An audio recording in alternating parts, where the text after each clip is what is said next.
এই কথা বলতে গেলে মুহূর্তের ভিতর ও মারা যাবো, তাইলে আমি পৃথিবীতে কিচ্ছু চাই না, আমি মরে যেতে চাই। চলুন এই পর্যায়ে কে রয়েছে আমার সঙ্গে তার সঙ্গে একটু পরিচিত হই। আপনি আপনার নামটা একটু বলবেন? আমি মিতা, আমার মেয়ে মৌসুমী, আমরা মিরপুর থেকে এসেছি। আচ্ছা, মিতা এবং মৌসুমী মিরপুর থেকে এসেছেন। মৌসুমীর সঙ্গে আমি একটু কথা বলতে চাই, তবে তার আগে আপনার কাছ থেকে একটু জানতে চাইবো, হ্যালো 8920 কি শোনা হয়? হ্যাঁ, মাঝে মধ্যে শোনা হয়। মাঝে মধ্যে শোনা হয়। তো এই অনুষ্ঠানে আসার জন্য আসলে উৎসাহটা কোথা থেকে পেলেন, কিংবা কেউ কি আপনাকে বলেছিল আসার জন্য? উৎসাহটা আমার মেয়ের মাধ্যমে পেয়েছি। মানে আমাদের মৌসুমী ও কি শোনে? ও শোনে, গল্প শোনে এর কাছে, যে এরকম এখানে গল্প হয়, তার মাধ্যমে শুনে ও আমাকে সব সময় বলে যে এখানে ফোন করো, এখানে ফোন করো, মানে ওই একমাত্র আগ্রহ করে। আচ্ছা, মৌসুমীর কাছে এবার একটু জানতে চাই, মৌসুমী আপনি কি শোনেন আমাদের অনুষ্ঠানটা? শোনেন? আচ্ছা, কোন গল্প ভালো লেগেছে মনে আছে? মনে পড়ছে না। প্রিয় শ্রোতা, ওর কণ্ঠটা শুনে আপনি নিশ্চয়ই বুঝে গিয়েছেন যে ওর যে শারীরিক সীমাবদ্ধতা সেটা অনেক মানুষের এই সমাজে আছে। মৌসুমীর জীবনের গল্প আজকে হ্যালো 8920 এবং মৌসুমীর জীবনের গল্প বলতে গিয়ে মৌসুমীর মা এখানে এসছেন, তার জীবনের অনেকখানি জড়িয়ে আছে মৌসুমীর জীবন জুড়ে, তার জীবনের গল্প এখানে উঠে আসবে। আমরা একটি শব্দ ব্যবহার করে থাকি এইসব মানুষদেরকে প্রকাশ করবার জন্য সমাজে, বাক প্রতিবন্ধী। আজকে যে মৌসুমী এখানে আছেন তিনি একজন বাক প্রতিবন্ধী। তিনি কথা বলবেন, তার মতো করেই বলবেন, এবং যারা বুঝতে পারি না আমাদের মতো সাধারণ মানুষ যারা আছি তার জন্য তো তার মা রয়েছেন, তার মা আসলে ওটাকে ট্রান্সলেট করবেন। মিতা, আমরা শুরু করি। এই মুহূর্তে আপনার বয়স যদি আপনি একটু বলতেন শ্রোতাদেরকে। 35 বছর বয়স। আর আপনার মেয়ের বয়স? 17 বছর বয়স। ঠিক আছে, আপনি কোথা থেকে শুরু করতে চান? আমি আমার ছোটবেলা থেকে শুরু করতে চাই। জি প্লিজ। আমার 5 বছর বয়সে যখন স্কুলে গেলাম, ছোট ছোট বন্ধুদের সাথে খুব আনন্দের সাথে স্কুলে ক্লাস করতাম। স্বাধীনতা দিবসটা আসছে, জন্মটা কোথায় হয়েছিল? আমার গ্রামের বাড়িতে। কোথায় এটা? এটা হলো রাজবাড়ী ডিস্ট্রিক্ট, মাছপাড়া। রাজবাড়ী ডিস্ট্রিক্টে আপনার জন্ম হয়েছিল। হ্যাঁ, স্বাধীনতা দিবসের কথা বলছিলেন। স্বাধীনতা দিবসে একটা গান বলেছিলাম, তাতে আমি একটা চিরুনি উপহার পেয়েছিলাম। হ্যাঁ, তবে সেই গানের অংশ আমি একটু শোনাবো। জি। আম্মা একবার কয় কেন পড়তে বসিস না, আব্বা একবার কয় কেন লিখতে বসিস না, কি করে বলি আমি পড়ালেখা ভালো লাগে না, ভালো লাগে না। আমার মনে হয় সব ছোট বাচ্চাদেরই একই অবস্থা, যাদের পড়ালেখা ভালো লাগে না। এবং আমরা তো ছোটবেলাতে এরকম রাগ করে বলতাম যে পড়ালেখা আবিষ্কারটা কি করেছিল। ওকে, হ্যাঁ, যাই হোক, এটা পড়ার পরে চিরুনি পেলেন, তারপর? খুব আনন্দ লাগলো। চিরুনিটা আমি বারবার দেখতেছি, পুরস্কার পেয়েছি, অনেক বড়, মনে হচ্ছে বিশাল কিছু পেয়ে গেছি। হ্যাঁ, খুবই ভালো লেগেছিল আমার সেদিনের সেই ঘটনা। চঞ্চল ছিলাম এবং দুষ্টু প্রকৃতির ছিলাম।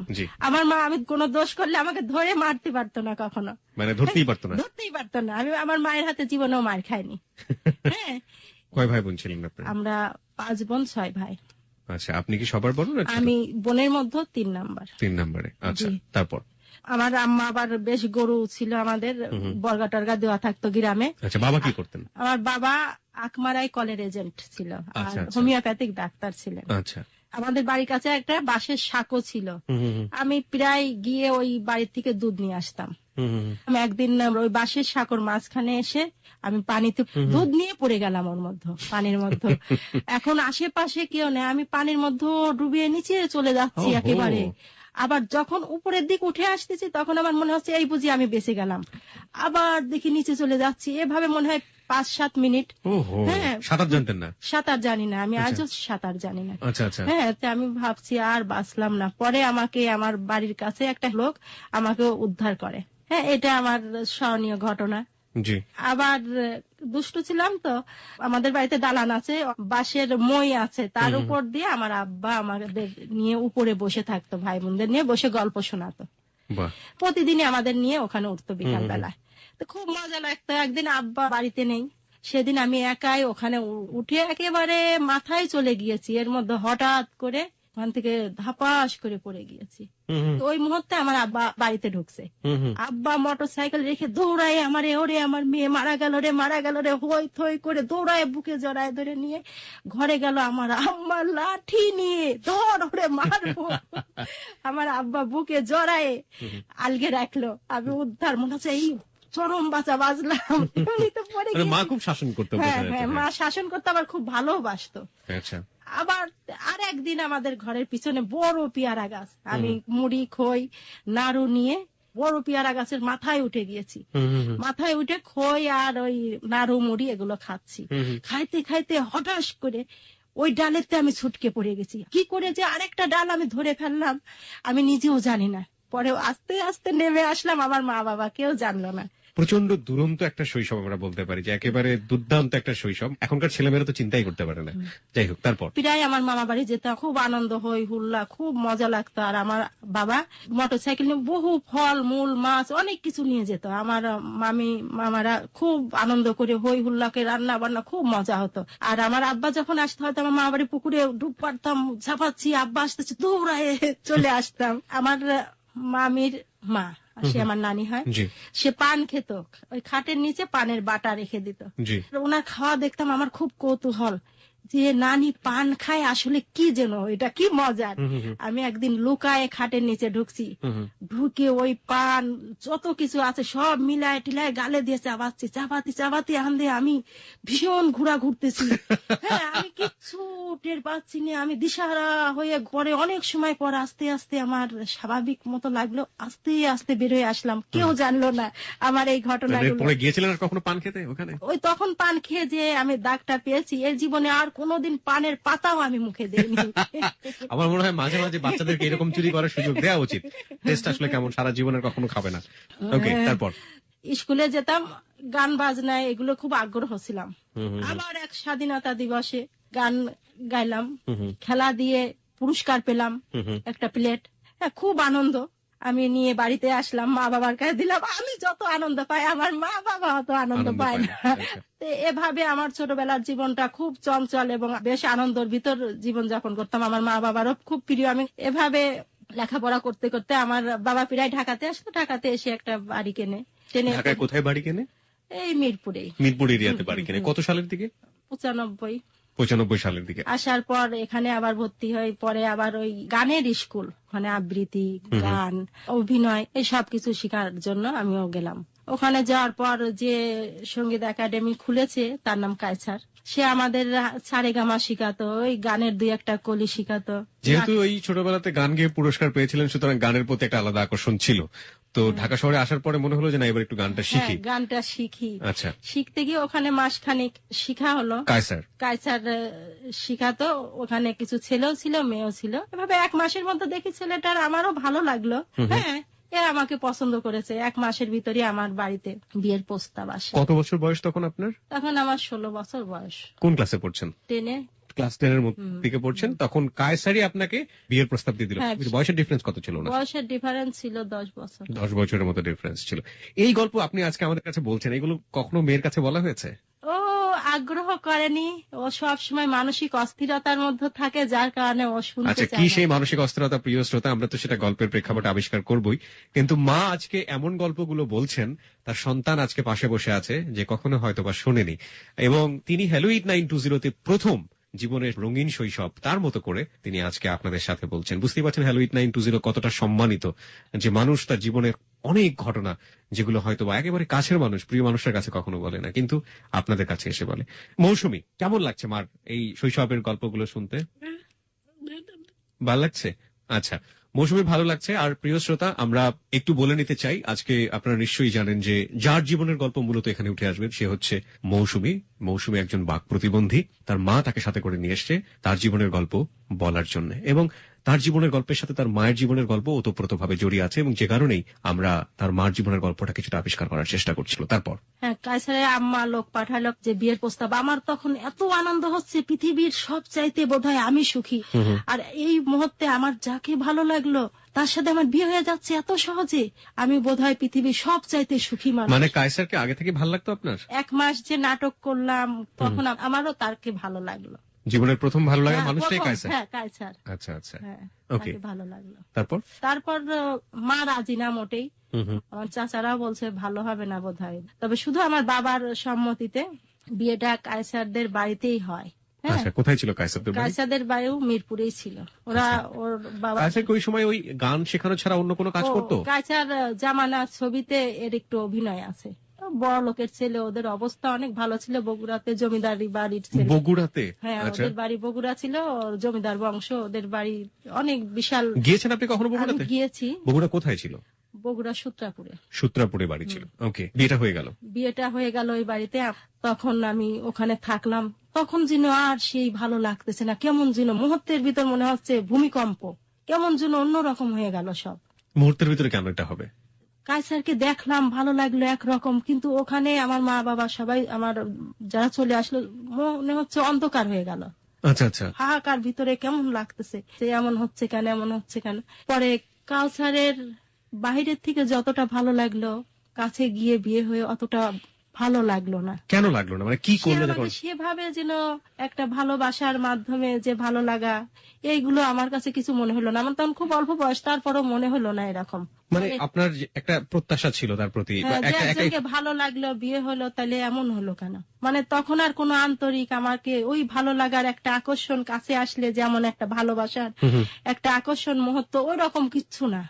তার মধ্যে কি রোমান্টিসিজম অভাব ছিল? মানে থাকে না এরকম কিছু ছিল না। আচ্ছা, এমন না। ওইভাবে ভালো লাগছে, কিন্তু কাছে গিয়ে আর ওইভাবে মানে গান শেখাচ্ছে, গান শিখাচ্ছে, কথা বলতেছে, কথার দৃষ্টিভঙ্গির ভিতর ভালো লাগতেছে। তার প্রতি আবার একটা তাকানোর ভাবটাও আমার কাছে খুব ভালো লেগেছিল, যে সে তাকাচ্ছে, মনে হচ্ছে আমার জন্য কত আপন। কিন্তু যখন বিয়ে হলো তখন আর সেগুলো কিছু পেলাম না তার কাছে। আচ্ছা আচ্ছা। অন্যরকম। আর ওই পরিবারে কেউ আন্তরিক ছিল না। বিশাল বড় বাসায় এক এক ভাই বোন সবাই আলাদা আলাদা রুমে থাকে, যার যার মতো দরজা আটকায় থাকে। আর আমি যে পরিবারে ছিলাম, মানে একক পরিবার, সবার মতো খুব আন্তরিক। তো ওখানে এভাবে এক সপ্তাহ পর আমার বড় আপা আসলো। কায়সার আমার বড় আপার কাছে আমার বিরুদ্ধে অনেক অভিযোগ করে ফেললো। কি একটা বিয়ে করেছি, জড় পদার্থ, এটা কোনো ইয়ে না, কি বিয়ে করেছি, মানে এ ধরনের কথা বললো। আমার বড় আপা খুব মানসিক ভাবে খারাপ লাগলো তাকে, যে এত উৎসাহ আগ্রহ ওরা প্রস্তাব দিল, আর এই কথা বললো কেন। বড় আপা পরে ডাক্তারদের কাছে, আচ্ছা আমার বোনটার বিয়ে দিলাম, তো ওখান থেকে এরকম বলতেছে কেন? ওরা বললো, ছেলেটা কেমন, যে একটা বাচ্চা মেয়ে তার সাথে বিয়ে হলো, তার বিরুদ্ধে ছেলেটায় তোমরা বিয়ে দিয়ে ভুল করেছে, ছেলেটা অত ভালো। ডাক্তারের শরণাপন্ন হয়েছিল আপনার বড় বোন? ডাক্তারের কাছে কেন গিয়েছিল? ডাক্তারের কাছে গিয়েছিল আমার বোনের কি সমস্যা, যে তার বিয়ে হয়েছে, তার হাজবেন্ড এই কথা বলতেছে কেন। এটা কি আপনাকে সাথে করে নিয়ে গিয়েছিল নাকি উনি নিজেই? ডাক্তারের কাছে যাওয়ার ব্যাপারটা আমি যতটুকু বুঝি, যে এটা কি কোনো ফিজিক্যালি কোনো প্রবলেম ছিল আপনাদের মধ্যে? চাকরি করতো তো ওনার অফিসের ডাক্তারের কাছে। আচ্ছা আচ্ছা। আমি ছোট অল্প বয়সী মেয়ে তো, সে আমাকে আদর্শ ভালোবাসা, এটা কি কোনো কিছু এর ভিতর ছিল না। সে এমনি হয়তো আমাকে এমনি সরাসরি তার যতটুকু সে তার মতো করে। একটা জিনিস আমি বুঝতে পারছি, যে একটা বয়সের একটা বিশাল পার্থক্য ছিল আপনাদের দুজনের মধ্যে। ওনার বয়স আপনার চেয়ে অনেক বেশি ছিল, এবং আপনি যতটা দুরন্ত বা বয়সের কারণে যেভাবে জিনিসগুলোকে চিন্তা করতেন, উনি হয়তো আরো অন্যভাবে চিন্তা করতো। এই দুটো চিন্তার মধ্যে একটা বিস্তর তফাৎ, পার্থক্য ছিল, এবং যে কারণেই ওনার ব্যাপারগুলো যখন বিবাহিত মানুষ হিসেবে আপনার জীবনে আসলো, তখন আপনার ভালো লাগেনি, এবং আপনি যেটা প্রত্যাশা করেছেন সেটা ওনার কাছ থেকে আপনি পাননি। এটা একটা বিস্তর পার্থক্য তৈরি হয়েছে। আপনি যেভাবে চিন্তা করেছেন যে আপনার স্বামী বা আপনার স্বপ্নের পুরুষ আপনার কাছে আসবে, উনি হয়তো সেভাবে আসতো না, যে কারণেই আপনাদের সাথে একটা বিশাল দূরত্ব তৈরি হয়েছে। ব্যাপারটা কি আসলে এরকমই? জি, তখন আমার মনে হলো আমার অন্ধকার নেমে আসলো আমার জীবনে। আর আমার যে শাশুড়ি স্বাভাবিকভাবে নিতই না। আমি ওই বাড়িতে যাওয়ার পর সে কাজের লোক বাদ দিয়ে দেয়, খাওয়া দাওয়া এলোমেলো, তার ছেলে মেয়েরা খাচ্ছে, আমার দিচ্ছে না। মানে প্রথমত 1 মাস আমার হাজবেন্ড আমাকে খাবার খুলে এনে দিত। সে হলো বিয়ের রাত্রি আবার এটা বললো, আমার মা খুব খারাপ, তুমি তার সাথে মিশবা না। বললাম কেন খারাপ? অনেক শাশুড়িরা কিন্তু বউরে বিষ খাওয়া মারে ফেলে, তুমি কখনো মিশবা না তার সাথে, কাজ করলেও কাজ করে তুমি আবার ঘরে চলে আসবা, আসে দরজা বন্ধ করে থাকবা। এগুলো আপনাকে বলতো আপনার হাজবেন্ড? এইগুলো বললো। আমার খালি এমন কেন বললো, আমার ভাই বোন কেউ আসলে দেখে যে আমি ঘরে দরজা দিয়ে বসে আছি, কি ব্যাপার, ও দরজা বন্ধ করে দিয়ে থাকে কেন? আমার হাজবেন্ড বলছে ওইটা। আমার শাশুড়িও কখনো স্বাভাবিক ভাবে নেয় না, আসো কি কথা বলে না, খালি খুঁটা দেয়। কি বিয়ে করছে, আমার ওজনে আমার বাপ মা শোনা দিছে, এর কি দিছে, এরকম বলতো। তারপরও ভালোই ছিলাম 1 মাস। খাবার এনে আমারে খাওয়াই দিত, নিজের হাতেই দিত। অবশ্যই এইটা তার ভালো গুণ ছিল, তার খাবারটা নিয়ে আমারে 2-1 গাল খাওয়াই দিত নিজে হাতে। 1 মাসের মাথায় হঠাৎ করে ডাইনিং টেবিলে সে খাচ্ছে, আমাকে বলতেছে আসো। আমি গেলাম, আমারে গালে ভাত তুলে দিয়েছে নিজের হাতে, এটা আমার শাশুড়ি দেখে ফেললো। সেই দিন থেকে আমার শনি শুরু হয়ে গেল। উনি মুহূর্তের ভিতর যেখানে যত পানি, ফুটানো পানি, কাঁচা পানি আছে পুরা বাড়িতে ঢেলে দিচ্ছে। ঢেলে দিয়ে ঝাড়ু দিচ্ছে। এই ঘর বাড়ি এত নোংরা হয়েছে, কোনো কিছু দেখা না, বসে বসে খাওয়া। সে পছন্দ করলো না তার ছেলে আমারে আদর করে খাওয়া দিক। কেন? হয়তো সে চায়নি। আবার এটা বলতো যে আমি চাই না, আমি ভাঙন আসুক, এটা চাই, এরকম বলতো। আমি ঠিক জানি না এই মেন্টাল কমপ্লেক্সিটি গুলো কেন শাশুড়িদের মধ্যে থাকে, এবং এটা এই যে বউ শাশুড়ির যে সমস্যাগুলো, গ্রাম বাংলার শাশ্বত সমস্যা, আমরা ঠিক জানি না। এর বিপরীতেও আমরা দেখেছি অনেক সুন্দর কেমিস্ট্রি থাকে বউ এবং শাশুড়ির মধ্যে। তবে হাজবেন্ড তার ওয়াইফকে আদর করবে, এটাই তো স্বাভাবিক, এবং সেই জায়গাটিতে শাশুড়ির এরকম গোস্বা করার বা রাগ করার যুক্তিটা আসলে কি, এটা যারা সাইকিয়াট্রিস্ট আছেন তারাই হয়তো ভালো ব্যাখ্যা করতে পারবেন। ঠিক আছে, তারপর কি হলো? তারপর ওই দিনের পরের দিনই আমার শাশুড়ি ফজরের নামাজ পড়ে আর সিজদায় গিয়ে আর ওঠে না। 1 ঘন্টা সে সিজদায় রয়েছে। বাসার সবাই যার যার দরজা খুলে, কি হয়েছে আম্মা এখানে? সেদিন তার ছেলে কায়সার ওই দিনই মার সাথে কথা বললো। আমি এই 1 মাসের মধ্যে একদিনও কথা বলেনি মার সাথে।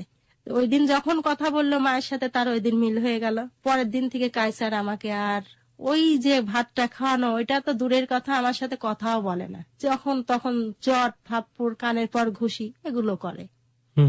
তখন না আমার আরো বিপদ, যে এতটুকু সহানুভূতি ছিল ওইটাও দূর হয়ে গেল। আবার কায়সার আমারে বলতেছে যে দেখো, কখনো যদি তুমি ঘরে দুয়ারে থাকো, যেই দরজা ধাক্কাইলে বলবা যে কে, তার আগে তুমি দরজা খুলবা না, দিন হোক আর রাত হোক। হ্যাঁ, তাই আমি একটা জেলখানার মধ্যে। আমার ভাই বোন কেউ আসলে একটু ওই নক করে, একটু চোখে দেখা হয়, আমি মুখ দিয়ে তাদের সাথে কথাও বলতে পারি না মন খুলে। আবার আমার মায়ের বাড়িতে আমি নিজে যাইতে পারি না, আমার কায়সারও আমার নিয়ে যায় না।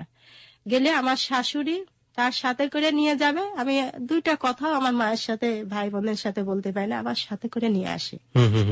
আমি ভীষণ অসুস্থ হয়ে পড়তেছি, কারণ খাবার দেয় এমন টাইমে, আমার শাশুড়ি দুপুরের খাবার বিকেলে দেয়, ক্ষুধা মরে যায়, আর খাইতে পাই না। আমি খুব অল্প বয়সে বেশ সুন্দর ছিলাম, ওদের বাসা থেকে আমি এমন শুকায় গেলাম যেন আমার কেউ চিনতে পারে না, বলে ঝড়ের চিল। বিয়ের পরে কি আপনার হাজবেন্ড লেখাপড়া বন্ধ করে দিয়েছে? আপনি স্কুলে যান? ওখানে মানে কোথায়? মিরপুরে? মানে মিরপুরে ওদের বাড়িতে যে কয়দিন থাকলাম আমার সব বন্ধ।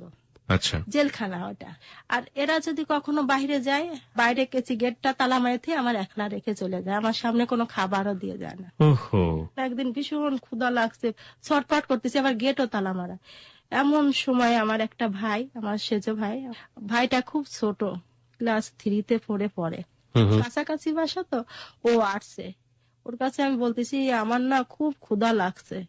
ও ছোট বাচ্চা ছেলে, ও আমার একটা সেদ্ধ হাঁসের ডিম এনে দিয়ে গেল।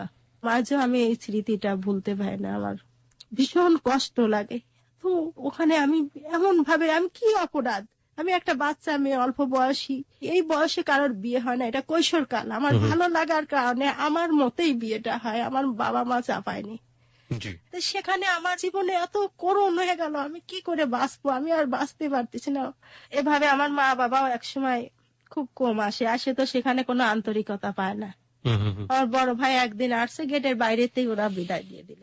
আমার শাশুড়ি এমন, কায়সার বাইরে যায় কথা বললো, আমি বাইরে যায় কথা বললাম, কায়সার আমার ভাইদের ডাকলো না ভিতরে আসতে, চলে গেল, গেট তালা মেরে দিল। আমার প্রচন্ড কষ্ট হচ্ছে। তখন আমার শাশুড়ি বলতেছে, কি ব্যাপার, তোমার ভাই খাইয়ে গেল না? সে সামনে এক পিছনে আর এক। আচ্ছা আচ্ছা। হ্যাঁ, যে খাবারটা আমি রেডি করে রাখছিলাম, আমার ভাই 1 প্যাকেট কি খাবার টাবার আনছিল, ওইটা বাইরের থেকে আমার হাতে দিয়ে গেল। ভাইয়ের সাথে একটা লোক ছিল, বলছে কি, আচ্ছা তোমার বোনের বিয়ে হয়েছে তো বেশ বড় বাড়িতেই, তুমি আপন বোনের বাড়িতে আসলে ভিতরেও নিল না। সে সময় আমার কষ্টটা তো আমি অনুভব করি, আমার ভাই বোন কেউ বোঝে না, মনে করে কি যে মনে হয় পাল্টে গেছে, যোগাযোগ করে না। হ্যাঁ, যোগাযোগ করে না। এমন একদিন আমি ওদের বাড়ি থেকে যে রাড্ডা বান্ডেন আছে, এখানে গিয়েছি, কায়সারের সাথেই গেলাম, ডাক্তার দেখানোর জন্য গেলাম। এমন সময় আমার মেজো বোন দুলা ভাই তারাও ওখানে আসছে, আমি দেখিনি তাদের, কিন্তু তারা আমার দেখেছে। দেখার পর তারা সব জায়গা গিয়ে বলল যে এত মিতা পাল্টে গেছে, ওর বড় লোকের বাড়ি বিয়ে হয়েছে, ওর শ্বশুর বড় চাকরি করে, এর জন্য কথাই বললো না, এত অহংকার যে বোনের সাথেও কথা বললো না। হ্যাঁ, ওরা আমাকে ভুল বুঝলো, কিন্তু আমি যদি তাদেরকে দেখতাম কিভাবে জড়ায় ধরতাম, কত আমার ভিতরে কত আকুতি, যে আমার ভাই বোনের একটু কাছে যায় জড়ায় ধরি, আমার মায়ের সাথে 2টা কথা বলি, আমার মার সাথে আমি একটু কথা বলতে পারতাম না, বাবার সাথে কথা বলতে পারতাম না। এমন সময় একদিন হলো বিছানা থেকে উঠতে পারতেছি না, তাই আমার একটা দেবর, আমি ওরে বললাম যে কেউ একটু কথা বলতো না, ও একটু আন্তরিক ছিল, দুইটা দেবর একটু আন্তরিক ছিল। যে আমি বলতেছি আমার না খুব অসুস্থ, খুব খারাপ লাগতেছে, কি করব। তো ও বলতেছে কি যে ভাবি তুমি একটা কাজ করো, আমি বারান্দায় দাঁড়াই, বাসা তো কাছে 5 মিনিটের পথ, তুমি যাও, তোমার মা ভাই বোনের সাথে দেখা করলে তোমার ভালো লাগবে, দেখা করে তুমি তাড়াতাড়ি চলে আসবা। আর আমার মনে হচ্ছে কি আমি যদি একবার বাড়াতে পারি এখান থেকে আর ঢুকবো না, কারণ এভাবে বাঁচা যায় না, প্রচন্ড মানসিক শারীরিক যন্ত্রণা। যখন তখন কাইসার আমাকে মারতেছে, যখন তখন কিল মারতেছে, বিশেষ করে কানের পর বেশি ঘুষি মারতো। হ্যাঁ, আমার আজও পর্যন্ত কানের সমস্যা। আমি বাসায় গেলাম আর আসিনি, সন্ধ্যা হয়ে গেছে। পরে আমার দেবরটা সন্ধ্যার সময় গেল, গিয়ে আমার বোন দুলাভাইয়ের কাছে বলতেছে আমি ভাবিরে বলে দিয়েছি 5 মিনিটের মধ্যে দেখা করে যেতে, ভাবি আর যায় না, এখন বাসায় সবাই জেনে গিয়েছে। সে আমার দুলাভাইকে বুঝায় টুজায় বললো ভাবি যায় না কেন, বলছে আমি যাবো না, আমার ওখানে গেলে আমি বাঁচবো না। তারপর আমার দুলাভাই বললো না যাও। তারপর আসলাম, আসার পরে আমার শ্বশুর আমাকে ডাকলো, তুমি চলে গিয়েছো কেন, ভালো মন্দ বলে যাবা না তোমার শাশুড়িকে। তাই আমি তাকে বললাম যে এমন পরিস্থিতি আমার শাশুড়ির কাছে বলার মতো পরিস্থিতি সে মেনেই নেবে না। আমি যার জন্য আগে আমার দেবরকে বলেছি, সে আমাকে বলেছে কি যে কোনোভাবেই মা মেনে নেবে না, তুমি যাও, আমি তোমার জন্য বারান্দায় দাঁড়িয়ে আছি, তুমি তাড়াতাড়ি চলে আসবে। কিন্তু এখানে আসলে আমার অনেক কষ্ট, এটা কেউ দেখে না। আমার শ্বশুর আবার মোটামুটি ভালো ছিল, সে বলতেছে কি যে তুমি পরিবারের একজন সদস্য, তুমি তো ভালো মন্দ আমার কাছে বলবা, কিন্তু তার পর্যন্ত যাওয়াই যায় না। আমার শাশুড়ি ভীষণ ভাবে খেপে যায়। আমার শ্বশুরের যদি কোনো কিছু দেখি, আমার বাবার মতো সে কিছু দিতে গেলে আমার শাশুড়ি ভীষণ চিল্লায় ওঠে, ও এখন লোক আসছে না, মানে খারাপ মতো মনোভাব নিয়ে নেয়। কায়সার বলতেছে কি শোনো, ওই দিনের পর আবার বলতেছে যে দরজা নক করলে তুমি কোনোভাবেই খুলবা না। একদিন মাগরিবের পরে দরজায় শব্দ হচ্ছে, আমি তো আতঙ্ক ওই বাড়িতে, দরজা ধাক্কাচ্ছে, আমি বলতেছি কে কে কে, কোনো সারা শব্দ নাই। পরে কায়সার আসার পর বললাম যে কে যেন দরজা ধাক্কালো, আমি এত কে কে বললাম, কোনোভাবে আওয়াজ হলো না। পরে কায়সার তার মাকে গিয়ে বলে, তার মা মানে আমার শাশুড়ি আমার শ্বশুরকে বলে তোমার বউ তোমার নামে বদনাম দিয়েছে, তুমি নাকি রাত্রি গিয়ে তার দরজা ধাক্কাইছো। সেদিন আমার শ্বশুর ভীষণ ভাবে দুঃখ পায়, আমাকে বলতেছে তুমি আমার নামে এত বড় বদনাম দিলে, যে তুমি আমার ছেলের বউ, আমার মেয়ের মতো, এত বড় কথা তুমি কি করে বললে, আমার জীবনে এত বড় আঘাত আমি কোনোদিন পাইনি। কিন্তু এখানে আমার কিছু করার নেই, আমি তো তাকে আমার বাবার মতো শ্রদ্ধা করি। ওই পরিবারের মধ্যে আমার ওই দেবর আর আমার শ্বশুর, এই দুইজন মানুষ ভালো ছিল, কিন্তু তাদের কাছাকাছি যাওয়ার মতো দুইটা কথার মতো সুযোগ ছিল না। এভাবে বদনাম হয়ে গেল আমার শ্বশুর ডাকটা তার মনে। এক পর্যায়ে আমি বিছনায় পড়ে যাই, উঠতে পাই না, বসতে পাই না, শুইতে পাই না, মানে গ্যাস্ট্রিক আলসার হয়ে গেছে, শরীরের সাথে চামড়া ছাড়া আর কিছু নেই। সবে বরাতের দিন সেদিনে আমি কায়সারকে বললাম আমি তো ভীষণ ভাবে অসুস্থ, আমি কি করব, আমি তো উঠতে পারতেছি না।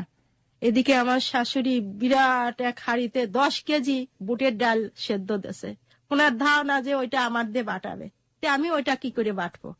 তো যার কারণে কায়সারকে আমার বলার যে আমি তো পারতেছি না, ও কায়সার কিছু করবে। কায়সার বলতেছে কি যে আমার কিছু করার নাই, তুমি অসুস্থ হলেই কি মরলেই কি, আমার কিছু করার নেই, আমার মা বাবা আছে, তুমি যাও তাদের কাছে বলো যে তুমি অসুস্থ। কারণ কায়সারের কোনো সাড়া পেলাম না। আমি গেলাম শ্বশুর শাশুড়ির সামনে গিয়ে বলতেছি বাবা কিংবা মা আমি খুব অসুস্থ, আমি বিছানা থেকে উঠতে পারতেছি না, আমি কি করব। ওনারাও তো চোখে দেখতেছে যে আমার কি পরিস্থিতি। শাশুড়ি কোনো জবাব দিল না। শ্বশুর কায়সারে ডাকতেছে, কায়সার কায়সার এদিকে আসো। আসার পর আমার শ্বশুর বলতেছে কায়সার তোমার বউ মিতা নাকি অসুস্থ। বলতেছে আমি কি জানি অসুস্থ, তো আমি তো তার তালাক দিয়ে দিছি। তুমি তালাক দিয়ে দিয়েছো মানে, আমি 3 তালাক তার বলে দিয়েছি। কবে বলেছিল? বলে নাই, কিন্তু ওই যে মা যেমন এক রকমের কথা বলে কায়সার ওই রকম, মানে অনেক যা উপস্থিত এই কথাটা বলে দিল। তখন আমার শ্বশুর বলতেছে ও তোমার এই কথা বলেছে কায়সার? আমি বলছি না, এরকম কোনো কথা বলে নেই বাবা। তখন কায়সার বলতেছে ঠিক আছে এখন বলি। তখন কায়সারের বাবা বলতেছে না থাক। এমন মুহূর্তে আমার শ্বশুর বলতেছে কি আমরা ধর্মভীরু, আল্লাহকে বিশ্বাস করি। ও যখন বলে নেই এখন বলতেছে আচ্ছা তাইলে তো তোমার তালাক হয়ে গেছে, তোমার আমরা কোথায় রাখবো, তুমি ছোট মেয়ে, বাচ্চা মেয়ে, এরকম মেয়ে, তোমার স্বামী যদি তোমার না চায় এখানে থাকবা কি করে, আমাদের বিপদ, তুমি তোমার বাবা মার বাড়ি চলে যাও। এই করে আমার কিছু জামা কাপড় দিয়ে আমার ওই দেবরটার সাথে আমার পাঠায় দেয় আমার বাবার বাড়িতে। প্রিয় শ্রোতা, এখানে সবাইকে একটু নোট করতে চাই, আমাদের সমাজে আমরা দেখেছি এই ধরনের ঘটনা অহরহ ঘটে, এবং এরকম ঘটনা যে ঘটতো না ব্যাপারটা কিন্তু তা না। একেবারে প্রত্যন্ত গ্রাম অঞ্চলে মানুষের মধ্যে এক ধরনের অন্ধ গোড়ামি সেই জায়গাটা থেকে বুঝে হোক বা না বুঝে হোক এই ধরনের একটা চিন্তা মাথার মধ্যে কাজ করে যে মৌখিকভাবে যদি স্ত্রীকে 3 বার তালাক শব্দ উচ্চারণ করা হয় তাহলে তিনি তালাক হয়ে যান। এবং অনেক সময় মানুষ কোনো হিতাহিত জ্ঞান থাকে না, রেগে এই ধরনের কাজ করেন। রাগটা যখন নেমে যায় তখন তার মনে হয় যে হায় হায় কত বড় অপরাধ করেছি, কত বড় ভুল করেছি। আইন যেটা আছে রাষ্ট্রের, এবং স্পষ্টভাবে রাষ্ট্র কর্তৃক যেটা এনশিওর করা হয়েছে আমরা যতদূর জানি, সেটা হচ্ছে মৌখিকভাবে তালাক দিলে সে তালাক কোনোভাবেই গ্রহণযোগ্য হবে না। এবং এটা করার পরে যদি কোনো ধরনের অত্যাচার স্ত্রীর ওপরে করা হয় তাহলে নারী নির্যাতন আইনে তিনি তার অধিকার চাইতে পারেন এবং তিনি আইনের দ্বারস্থ হতে পারেন। আচ্ছা, আমরা আপনার কাছে আবারও ফিরে আসতে চাই। আপনাকে কাপড় চোপড় দিয়ে পাঠিয়ে দিল, তারপর পাঠিয়ে দিল। আমার ভীষণ আমি কায়সারকে খুব ভালোবাসতাম, পাগলের মতো ভালোবাসতাম। আমার মা ওদের বাড়িতে যায়, ওরা কোনো সাড়া দেয় না, বলে কি এটা তালাক দিয়েছে। হয় কি করে আমারে বাইতুল মুকাররম পাঠাইলো কায়সারের সাথে ওর বাবা মা। বাইতুল মুকাররম হুজুরের কাছেও সম্মতি নিতে হবে, এটা তালাক যদি না হয় তাহলে আমরা হয়তো ভাবতে পারি। আচ্ছা, কায়সারের সাথে গেলাম। হুজুর তো সামনাসামনি দেখা দেন, আড়ালে হুজুরের কাছে কায়সার বলতেছে আমি তাকে 3 তালাক বলেছি। আর হুজুর আমাকে জিজ্ঞাসা করতেছে যে বলছে, আমি বলছি না বাবা, সে আমাকে কোনো তালাক বলে নাই, কিন্তু সে তার বাবাকে বলছে যে আমি এখন বলি। তখন আবার সেই ইমাম সাহেবের সামনে বলতেছে শোনেন হুজুর, ও অস্বীকার করতেছে আমি এখন বলি। তখন হুজুর বলল থাক এই পর্যন্ত, মা আল্লাহ তোমার ভালো করবে, তুমি সবুর করো। ওখান থেকে ফিরে আসলাম, তখন আমি আমার বাবার বাড়িতে। সবুর করো মানে উনি কোন ধর্মীয় বিধান অনুসারে সেটা ব্যাখ্যা করেনি যে তালাক হয়েছে কি হয়নি, কিচ্ছু বলেনি। মনের বিরুদ্ধে তো কিছু হয় না, মানে কিচ্ছু বলল। ওকে, মনেই বলেছে যে মনের বিরুদ্ধে কিছু হয় না। আচ্ছা, হ্যাঁ, তখন আমার ফিরে আসতে হলো। তখন মৌসুমী আমার 1.5 মাসের পেটে, মানে যে 3 মাসের মধ্যে আপনি ওখানে 3 মাস ছিলেন, সেই সময় 1.5 মাস পরে মৌসুমী আপনার পেটে চলে এসেছে, যে মৌসুমী আজকে আমাদের এখানে বসে আছে। ওকে, এই 3 মাসের পরে আপনি বাড়িতে চলে আসলেন, তারপর বাইতুল মুকাররম থেকে আসলাম। ওখানে কোনো আশা পেলাম না। পরে আমি বাসায় এসে আমার মাকে বারবার বলি মা কিছু করো। মা কায়সারদের বাসায় যায়, কায়সারের মা বলে কি ঠিক আছে আমরা চিন্তা ভাবনা করে দেখি, কালকে আসবেন।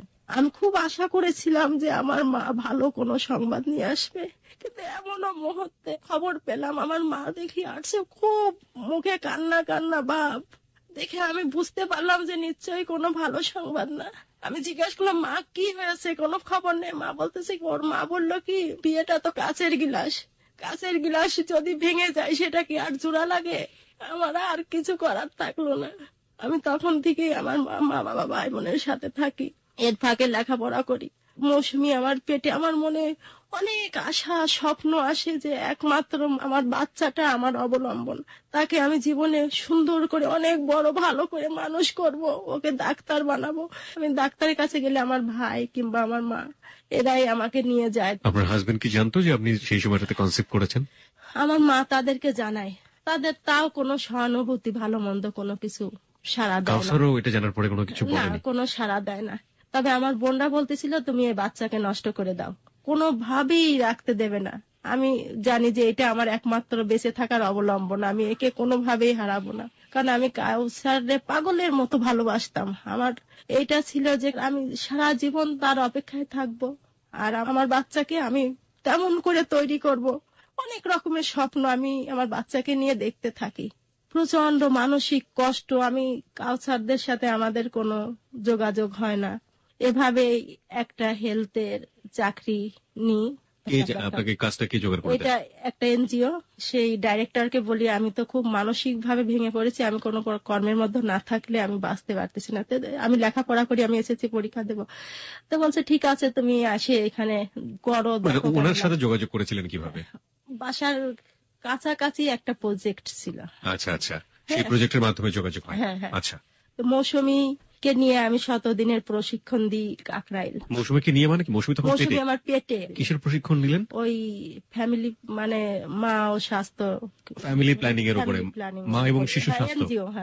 আচ্ছা, এক পর্যায়ে সময় ঘুনায় আসলো, ভীষণ ভাবে অসুস্থ, হাসপাতালে নিয়ে আমাকে ভর্তি করা হয়। আমার মা নিয়ে ভর্তি করে, আমার শ্বশুর তখন আসে, আমার সিজার হবে। এখন ডাক্তার আমার সামনেই বলতেছে যে বাচ্চাটা আধা ঘন্টা আগে মারা গেছে, আর কিছু সময়ের মধ্যে রোগী মারা যাবে। মানে আপনাকে বলছে এটা? হ্যাঁ হ্যাঁ, মানে আমি হুইল চেয়ারে বসা। আচ্ছা আচ্ছা। হ্যাঁ, আমার মা পাশে দাঁড়ানো। বলতেছে বাচ্চা মারা গেছে, এখন মা মারা যাবে কিছু সময়ের মধ্যে। এর মধ্যে হুড় পার করে ডাক্তারে আমার ওটিতে ঠেলতেছে, আর আমার মা হাও মাও করে কাঁদতেছে, বাচ্চা মারা গেছে। আমার ভাই বলতেছে মা তুমি বাচ্চার জন্য কাঁদতেছো, তুমি তোমার মেয়ের জন্য কাঁদো। ওইটা বলতে বলতে আমি আর আমার কোনো জ্ঞান নেই, আমার নিয়ে গেল ওটিতে, প্রেশার মাপতেছে আর বলতেছে যে উনি ওই ভদ্রলোকটাকে দেখতে শুনতে খুব সুন্দর। তো মানে আপনার হাজবেন্ড? না, আমার শ্বশুর। আচ্ছা, শ্বশুর এসেছিল। ডাক্তাররা বলতেছে তোমার কি হয়? শ্বশুর। হ্যাঁ, বলছে আপন শ্বশুর। বলছে হ্যাঁ। এই বলতে বলতে আমার আর জ্ঞান নাই, ওনারা আমার ঘুমের ইনজেকশন দিয়ে দিয়েছে। আর কোন ঘটনা আমি জানি না। 3 দিন পর যে ডাক্তার আমাকে সিজার করেছে সে বলতেছে কি যে তোমার কি হয়েছে জানো? আমার কিছু মনেই আসতেছে না আমার কিছু হয়েছে কিনা, যে তোমার একটা ফুটফুটে মেয়ে হয়েছে। এরা আমার সেন্সে কিছু কাজ করতেছে না, মাথা উনি যে বলতেছে আমার মাথা কাজ করতেছে না। আমার মা কেউ আমার কাছে আসতে দেয় না, আমার এমন পরিস্থিতি, অবস্থা খারাপ। আর ওকে দোতলায় ছিল, আমি ছিলাম 10 তলায়। ওর সাথে আমার 10 দিনের মধ্যে কোনো সাক্ষাৎ নেই। যেদিন 9 দিন হয়ে গেছে আমার মা বলতেছে দেখ বাচ্চাটা আর বাঁচবে না, মারা যাবে, ওর অবস্থা খুব শোচনীয়। কেন মা? বলতেছে ওর তো চোখ ফোটেই নাই, তারপরে ওর অক্সিজেন দিয়ে রাখছে, ওর মাথার চুল কেটে কেটে 9টা ইনজেকশন হয়ে গেছে, আরো দেবে 10টা ইনজেকশন। হ্যাঁ, বলতেছে আপনার পরিণত সময় কি ডেলিভারি হয়নি নাকি তার আগেই হয়ে গিয়েছিল? তার আগেই হয়ে গিয়েছে। কত মাসে হয়েছিল এটা? 8 মাসে। 8 মাসে হয়ে গিয়েছিল। আচ্ছা। কারণ সবসময় টেনশনে থাকতাম, শরীরে শক্তি নেই, মানসিক অত্যাচার, কাজ করছেন, সবকিছু মিলিয়ে একটা ডিজাস্টার সিচুয়েশন, ভীষণ খারাপ পরিস্থিতি। বাচ্চাটা কেন্দ্র করে আমি বেঁচে আছি। যখন শুনলাম বাচ্চা, আমি হাও মাও করে চিল্লাই, আমি আর কান্না থামাতে পারি না। আমার বোন তখন ওই দোতলা থেকে চুরি করে আমার বাচ্চাটা নিয়ে আসছে দেখানোর জন্য। তা আমি ওকে দেখলাম এক নজর। আমার আল্লাহর কাছে এটা বলতেছি, আল্লাহ তুমি ওকে কেড়ে নিও না, ও তো আমার একমাত্র অবলম্বন, ওকে যদি হারাই আমি কি করে বাঁচবো। পরে 10 দিনের দিন সাহেলা বলতেছে লাকি ম্যান, মা বাচ্চা দুইজনই বেঁচে গেছে। আমার মাকে বলতেছে বাচ্চাটার খুব যত্ন করবেন।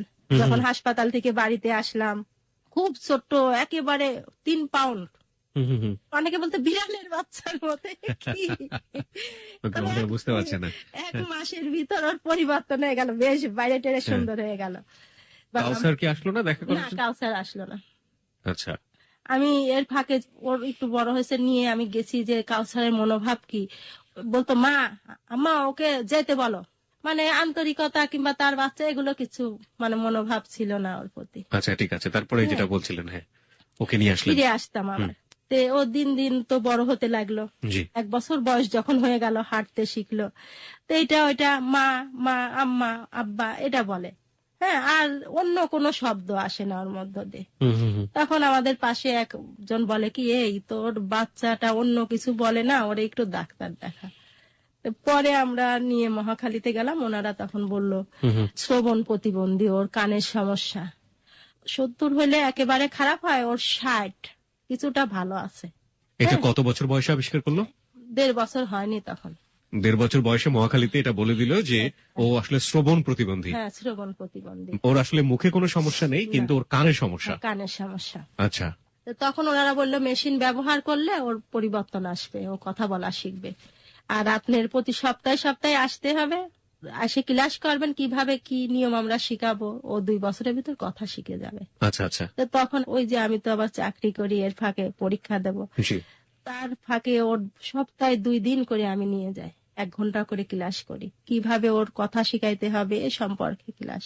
1.5 বছর মতো ওখানে আমি ক্লাস করি। পরে ওনারা বলল যে আপনি বাচ্চাকে এখানে ভর্তি করতে হবে, প্রতিদিন নিয়ে আসতে হবে এই স্কুলে। হ্যাঁ, মেশিন তো নিলাম ওদের কাছ থেকে, সেটা আমার আর সম্ভব হলো না। আমি চাকরি করি, এই বাচ্চাকে কি করে নিয়ে যাব। আর এরই ফাঁকে আরেকটা ঘটনা, যে ইনজেকশন গুলো দিতে হয় বাচ্চাদের ডিপিটি, এটা আমি ওকে 3 ডোজ ডিপিটি দিলাম, আর একটা বিসিজি বাদ রইলো। সেদিন আমার কোনো কাজ ছিল, আমি ওকে নিয়ে যেতে পারিনি। ওই দিন আমার আম্মা ওকে নিয়ে পাশে একটা স্যাটেলাইট আছে, ওখানে নিয়ে যায় ইনজেকশন দেওয়ার জন্য। ওনারা কার্ডটা না খুলেই ওকে 2টা ইনজেকশন, একটা ডিপিটি আর একটা বিসিজি বাচ্চা, ডিপিটি 1 ডোজ বেশি হয়ে গেল। তো আমি যখন বাসায় ফিরলাম, মা বলতেছে ওদের কাছে নিয়ে গেলাম, ওরা আজকে 2টা ইনজেকশন দিল।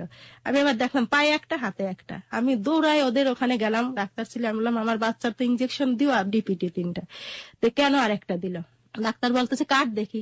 যে কার্ড কি দেখেন, কার্ডে তো কিচ্ছু লেখা হয় নাই, কিন্তু ওর প্রমাণ দেখেন, পায়ে ইনজেকশন দিয়েছে। আমার মা নিয়ে গেছে, পরে আবার নিয়ে গেছে, যে দেখেন পা ফুলে আছে, হাত ফুলে আছে। বলছি যদি কোনো ক্ষতি হয়, কয় কি আর ক্ষতি হবে, 1 ডোজ বেশি হয়েছে, উপকারী হবে। তখন আমার মনের ভিতরে একটা ভয়, আল্লাহ আমার মেয়ের যদি কোনো ক্ষতি হয়ে যায়। তখন আমার মনের ভিতর বিভিন্ন কথা আসে, যে কায়সার আমার কানের পর ঘুষি দিত, আমার মানসিক টর্চারি করতো, শারীরিক টর্চারি করতো, কি কারণে আমার বাচ্চাটা এমন হলো। আর আমার তো কোনো আশা ভরসা থাকলো না, যাকে নিয়ে এত স্বপ্ন দেখেছিলাম, ওকে মানুষের মতো মানুষ করব, ও বড় ডাক্তার হবে, আমার সব স্বপ্নটুকু ভেঙে গেল। আমি আবার হতাশায় ভরে গেল আমার চারিপাশ। তারপর আস্তে আস্তে ওকে যখন 4 বছর হলো, আমি একটা প্রতিবন্ধী স্কুলে দিলাম। সেখানে প্রত্যেক দিন ওকে ভরে দিয়ে যায়, অফিস থেকে ফেরার পথে আবার ওকে নিয়ে যায়। ওর পিছে আমি যথেষ্ট শ্রম দিয়েছি। এর মাঝখানে কায়সার কখনো তার সন্তানকে দেখতে না, আসে না? কায়সার তাকে দেখতে আসে না, তার মতো সে থাকে। আচ্ছা, ওর বয়স তখন কত আপনি যখন এই সমস্যাগুলো ফেস করছেন, ইনজেকশন নিয়ে দৌড়দৌড়ি করছেন? ওই যে ইনজেকশনের যখন সমস্যা, তখন ওর বয়স 9 মাস। 9 মাস। আচ্ছা। এভাবে ধাপে ধাপে একসময় ওর 4 বছর বয়স হলো। আচ্ছা। তখন ওই যে মহাখালী বন্ধ হয়ে গেল, তখন আমি ওর এই মিরপুরে শ্রবণ প্রতিবন্ধী স্কুলে দিলাম। আচ্ছা। এতটুকু আশা মনে রাখি বুকের মধ্যে, যে যদি আমার মেয়েটা কথা বলতে পারে। আমি আল্লাহর কাছে সব সময় অস্থিরতা, কারণ আমি তো ওর পেটে আসার থেকে আমার ভিতর অস্থিরতা, ওর নিয়ে সমস্ত আশা ভরসা। তো এখনো আমি আশা ছেড়ে দিই নাই। আমি ভাবি যে ও কথা বলতে পারবে, আমি চেষ্টা করে যে আল্লাহ নিশ্চয়ই এক সময় না এক সময় সাড়া দেবে। এভাবে আমি ওর পিছনে অনেক শ্রম দিয়ে আসি, কিন্তু আমার শ্রমে আজ পর্যন্ত কিছু হচ্ছে না। তো ওর যখন ওখানে 4 বছর রেখে ওরা বের করে দিল স্কুল থেকে। মানে কেন বের করে দিল? ওদের ওখানে এরপরে আর পড়ানো হয় না। ওই সময়টা থেকে কিছু শিখতে পেরেছে ওদের কাছ থেকে? ওদের কাছ থেকে লেখা টাখা শিখছে। তো যখন ওরা বের করে দিল, তখন কাছে নিয়ে একটা নরমাল স্কুলে দিলাম। নরমাল স্কুলে ও তো তাদের সাথে স্বাভাবিকভাবে চলাফেরা করতে পারতেছে না। হ্যাঁ, ওর খুব সমস্যা হচ্ছে। ম্যাডামরাও স্বাভাবিকভাবে ওকে মেনে নিতে পারতেছে না। একদিন ও বাথরুমে গেছে, ম্যাডাম আমাকে ডেকে বলতেছে কি, যে আপনার মেয়ে বাথরুমে এখানে দাঁড়িয়ে আছে। আমি বলছি ক্লাসে যাও। ও হয়তো হাত তুলে কিছু বলছে আপনার মেয়ে আমাকে ঘুষি দিতে চেয়েছে, আমি রাখবো না এই মেয়ে স্কুলে। মেয়ে আমাকে ঘুষি দিতে চায়, এই মেয়ের জন্য আমার অন্য ছাত্রছাত্রী নষ্ট হয়ে যাবে, তাকে আমি রাখবো না। তখন সেই স্কুল থেকে ওকে পরে অন্য স্কুলে দিতে হয়। এভাবে আমি চাকরি করি, লেখাপড়া করি, আমি ব্যস্ত থাকি সারাক্ষণ, আবার আসে ওকে দেখি। ওর মনেও ভীষণ ভাবে কষ্ট। ও যখন 5 বছর বয়স, মানে ইশারায় সারাক্ষণ বলতে চায় আমার বাবা কই, আমার বাবা কই, আমার বাবা দাও, বাবা দাও। এমনকি চাকরি বাকরি করি, কেউ যদি কখনো কারোর দেখে, তুমি আমার বাবা হবা, তুমি আমার বাবা হবা, এরকম বলতো। হয়তো আমার অফিসের কেউ আসছে, হাত জড়ায় ধরতো, তুমি আমার বাবা হবা, আমার বাবা কই, আমার বাবা কই, এভাবে বলতে থাকতো। এটা দেখে আমার খুব খারাপ লাগতো, কিন্তু আমার তো পরিকল্পনা, আমি আর জীবনে বিয়ে করব না। আমার স্বপ্ন যে ওকে নিয়েই আমি জীবনটা কাটাবো। এভাবে চলতে চলতে এক সময় আমার মা বাবা এরা আমার নিয়ে ভাবে যে ও এভাবে আছে, এটা আমরা মারা যাব এক সময়, তখন ওকে কে দেখবে, ওর মেয়েটা কথা বলতে পারে না। বড় আপা আবার সরকারি চাকরি করে, তার অফিসের একটা পিয়ন আসছে, আমার আপা আমার একটা ছবি দিয়ে দিয়েছে, যে এই ছবিটা নিয়ে যান, এই ঘটনা ছেলে দেখেন তো। ওই পিয়ন আবার ছবি নিয়ে যায় ওই একটা আবাসিক হোটেলে ম্যানেজার, ছেলেটা এমএ পাস। ওই ছেলেটাকে আবার, যে একটা মেয়ে আছে এরকম ঘটনা, মেয়েটা দেখেন আপনার কেমন লাগে। আমার ছবিটা দেখে, ছেলেটা নাম সাকিব, তো ও আবার ছবিটা দেখে পছন্দ করে। আচ্ছা। পিয়নটার বলছে মেয়েটা আমার ছবি দেখে খুব পছন্দ হয়েছে, আমি তাকে সরাসরি দেখতে চাই। আচ্ছা। তা আমি কোনোভাবে রাজি না, আমি দেখতে চাই না। তার ভিতরে ওই ছেলে চলে আসছে, পিয়নের সাথে আসে দাঁড়িয়ে আছে। আমি আবার বাসায় নেই, আমি আমার কাজে ব্যস্ত। আমি সেদিন সন্ধ্যায় আসছি, এমন সময় আমার মা বন্টন বলতেছে একটা ছেলে সারাদিন এসে দাঁড়িয়ে আছে, তোমার দেখতে চাই। আমি বলছি কোনোভাবেই আমি যাব না। তো আমার মা বলতেছে কি, তুমি দেখো, দেখলে তোমার ভালো লাগতে পারে। আমি রাজি না, সবাই আমার ধরে পারে বলতেছে দেখো ছেলেটা খুব ভালো, তাকে দেখে মনে হচ্ছে তুমি যেভাবে গড়াবা ওভাবে গড়ায় নিতে পারবা ছেলেটাকে। অনেক কথা বলার পরে আমি আসলাম ছেলেটার সামনে, এসে বললাম যে আপনি আমার সব ব্যাপারে জানেন? বলতেছে হ্যাঁ জানি। আমি বলছি তারপরও আপনি আসলেন কেন? বলছে আমি সবকিছু শুনে আমার ভালো লেগেছে, ছবি দেখে পছন্দ হয়েছে, তাই আসলাম। বললাম আপনার বাবা মা কি মেনে নেবে? বলতেছে আমি যা বলবো তারা তাই মেনে নেবে। তখন কথা বলার পর তার কথাগুলো আমার কাছে বেশ ভালো লাগলো। আবার সবাই বলতেছে ওর দেখে কি আপনার পছন্দ হয়েছে? হ্যাঁ, আমার পছন্দ হয়েছে বলেই তো আমি আসছি এ পর্যন্ত। আমি তাকে পছন্দ করেছি। আমি একা পছন্দ করলে তো আর হবে না, সে যদি আমাকে পছন্দ করে তাইলে হবে। এমন মুহূর্তে আমার মনের মধ্যে আসলো যে আসলে তো ছেলেটা এভাবে বললো, আর আমি তো এ জীবন এভাবে চলছি, ছেলেটা আমাকে পছন্দ করেছে, বলতেছে যে সে সবকিছু জেনে শুনে আমাকে পছন্দ করে এত আগায় আসছে। ওরা সবাই বলতেছে যে তোমার সম্মতি কি? আমি বললাম কি, উনি যদি পছন্দ করে থাকে তাহলে আমিও পছন্দ করেছি। আচ্ছা, তারপর আমার ভাই বোন বলতেছে তাইলে এখন বিয়ে দিয়ে দেওয়া হোক। ওই সময়টাতে বিয়ে দেওয়ার কথা বলছিল? হ্যাঁ, আচ্ছা। তখন আমি বলতেছি না, আমি এখন বিয়ে করবো না। তখন আমার বড় আপা বলতেছে ঠিক আছে 2 মাস সময় দেওয়া হোক, এর মধ্যে বুঝে নিকো। তবে 2 মাসের ভিতর বিয়েটা হয়, 2 মাস পর। ওকে, তাহলে ছেলেটাকে আপনি বিয়ে করলেন? হ্যাঁ, বিয়ে হলো তার সাথে। আচ্ছা আচ্ছা, এই বিয়েটা হওয়ার আগে সাধারণত যেটা দরকার হয় যে আপনার আগের যে স্বামী ছিল তার সঙ্গে তো আপনার রেজিস্ট্রেশন করেই বিয়ে হয়েছিল। কোন ধরনের ডিভোর্স কি সে দিয়েছিল? হ্যাঁ, সে দেয়নি, আমার পক্ষ থেকে দিলাম। আপনার পক্ষ থেকে আপনি লিখিতভাবে তাকে ডিভোর্স দিয়ে দিয়েছিলেন? দিয়ে দিলাম। আচ্ছা, তারপর বিয়ে হওয়ার পর আমার মৌসুমী যতটা বাবা বাবা করতো, এ বলছে আমি বিদেশে ছিলাম, আমি তোমার বাবা, আমি ফিরে এসেছি, আর এখন আমি এখানে থাকবো। মৌসুমীকে আপনি কখনো আসল বাবার কাছে নিয়ে যাননি? কখনো বলেননি? বুঝতে পারেনি কখনো সেভাবে, তো সেও কখনো কাছে আসেনি। আচ্ছা। হ্যাঁ, এ বলেছে আমি তোমার বাবা অনেকদিন ছিলাম না, কিন্তু ও যতটা বাবা বাবা করতো তখন জেনে ওর খুব খারাপ লাগতেছে। ও কি কোনো ব্যথার কথা বলছে? মাথা ঘুরতেছে। ওর মাথা ঘুরছে? আপনি একটু রেস্ট নিতে চান? কি করবেন? মাথা ঘুরছে? ওর অসুস্থতা সব সময় থাকে, সব সময় মাথা ঘুরতে থাকে। তো ওকে যদি আমরা এভাবে রাখি সমস্যা হবে না? না, হবে না। ও এখন তো থাকতে। আপনি কিছু খাবেন? আপনি চা কিছু খাবেন? চা খাবেন? চা? পানি বা অন্য কিছু? ঘুরে আসবা? বাইরে থেকে একটু ঘুরে আসবেন? ঘুরে আসবা, না হলে থাকবা? যাবা ঘুরতে? এখানে থাকবে? ঠিক আছে, আচ্ছা থাক। আমরা একটু চা দিই আপনাকে, চার কথা বলে দিই। থাক থাক। আচ্ছা আচ্ছা, হ্যাঁ, তারপর? কারণ মৌসুমী, ওর কথাটা ভেবেই আমি ছেলেটাকে বিয়ে করলাম। আচ্ছা, কিন্তু বিয়ের পর আর মৌসুমীকে ভালো লাগতেছে। উনি কি আগে বিয়ে করেছিলেন নাকি? না না, উনি বিয়ে করেন। বিয়ে করেনি আগে। আচ্ছা। তে মৌসুমীর আর ভালো লাগতেছে না, তখন বলতেছে আম্মু তুমি আমার সাথে বিয়ে করো, তুমি আমার সাথে বিয়ে করো আম্মু। বারবার একই কথা বল। আমার সাথে বিয়ে করে মানে? মানে ওর ভাবনা যে বিয়ে যার সাথে হয় মানুষ তার সাথে থাকে, তুমি আমার সাথে বিয়ে করো, আমার সাথে থাকতে পারবা। ছোট মানুষ। হ্যাঁ হ্যাঁ, এটা বলতেছে। আর ওর মানসিকতা ভীষণ খারাপ, সারাক্ষণ যেন উগ্র। তখন আমরা আমার মায়ের বাসা থেকে আবার আরেকটা বাসায় ট্রান্সফার হলাম। সেখানে গিয়ে ওর মানসিকতা ভীষণ খারাপ থাকে, সারাক্ষণ এইরকম আগুন ধরাইতে যায় নিজের শরীরে। কেন? আমি বাঁচবো না, আমি মরে যাবো। আমার মনের মধ্যে কি রে, ওর জন্যই তো আমি বিয়ে করলাম, এখন ওর এমন হচ্ছে কেন? ওকে নিয়ে ডাক্তারের কাছে যাই, দেখানো হয়। ওনাদের কাছে বললাম যে এই বৃত্তান্ত, তে ওনারা ভর্তি করে রাখলো, ওখানে ওকে ট্রিটমেন্ট করলো। তা ওর মন মানসিকতা কোনোভাবেই ভালো হয় না, খুব অস্থিরতা, খারাপ লাগে, মরে যাব, আমি বাঁচবো না, বাঁচতে চাই না।